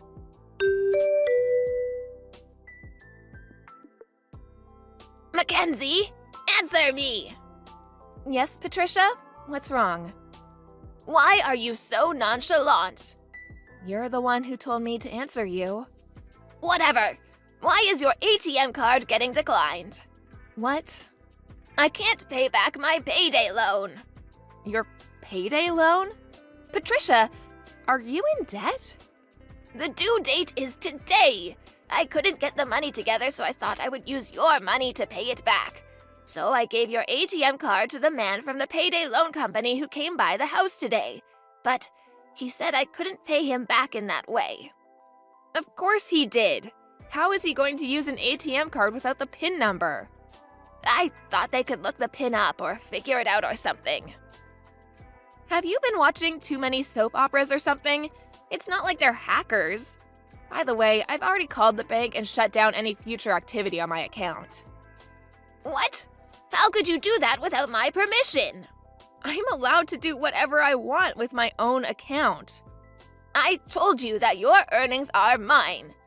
Do you really think that's how the real world works? It's your obligation to care for your mother-in-law. A bride is never allowed to talk back to her mother-in-law. That's an old ironclad rule that has existed for all time. Has your brain slipped back to Victorian times? What? I guess it can't be helped. No matter how many times I tried to talk to you, you won't listen. I give up. Oh, so you're finally ready to do as I say. Okay, then give me your PIN number right now. No. By the way, let me tell you what I was planning on using that savings account for. We were actually planning on buying you an apartment with that money. Huh? Buy an apartment? After Roger died, Nathan and I talked about the future. After all, your age is getting up there. Eventually, you would need Nathan and I's help. But to be honest, with how you treat me, there's no way I could live with you in the same house, especially if you're stealing money from my purse. So we were planning on buying an apartment for you within walking distance from us. And that way, we could keep each other's lives private. Or so I thought. The ATM card you stole was for a savings account with money for that apartment. Oh, really? My goodness, you should have told me sooner.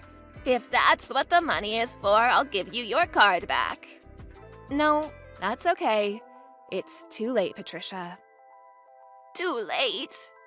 We'll only be buying an apartment for ourselves. What? After what you've done, both Nathan and I are done with you. Actually, I think we've been too patient with you. What are you talking about? As I've told you countless times, your job is to take care of me. You better buy me that apartment. I better buy you, huh? It seems like no matter what I say, we'll never understand each other. It's your job to understand me and what I want. We've already moved. What?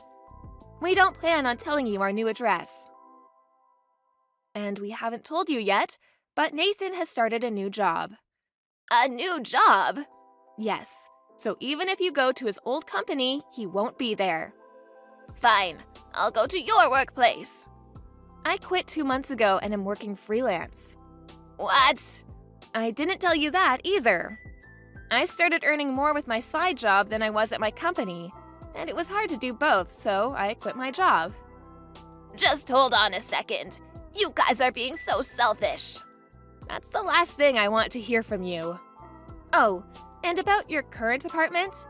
Nathan will pay your rent until the next contract renewal in March, but we'll be terminating the lease after that. So he says you should figure something out. What? He's abandoning his own mother. It's his job to take care of his parents in old age. You've made Nathan and I too mad to care about that anymore. I can't believe this. I'm going to call Nathan. He's already blocked you. What? I was also planning on blocking you after telling you about your apartment, but there was just so much more I wanted to say to you. Mackenzie? Thanks to you, I feel so much better. I'm going to change my number now. Wait a second. Just be grateful that I didn't call the police. Please, wait. Goodbye. My friend told me that I should have reported my mother-in-law to the police, but apparently the payday loan she took out was from quite a shady company. So I thought it was better for her if she would figure things out for herself as she paid back her loan. At least, I think it'll be better this way. And that shady payday loan place called me to ask about my ATM card. But when I told them that my mother-in-law had taken it without asking and that we would no longer be speaking with her, they said, "So she'll be in that apartment until March, huh?" The man on the phone sounded disturbingly happy about that. By the way, she's about $30,000 in debt. I hope she figures something out. Thank you for watching. Please subscribe and hit the like button. See you next time.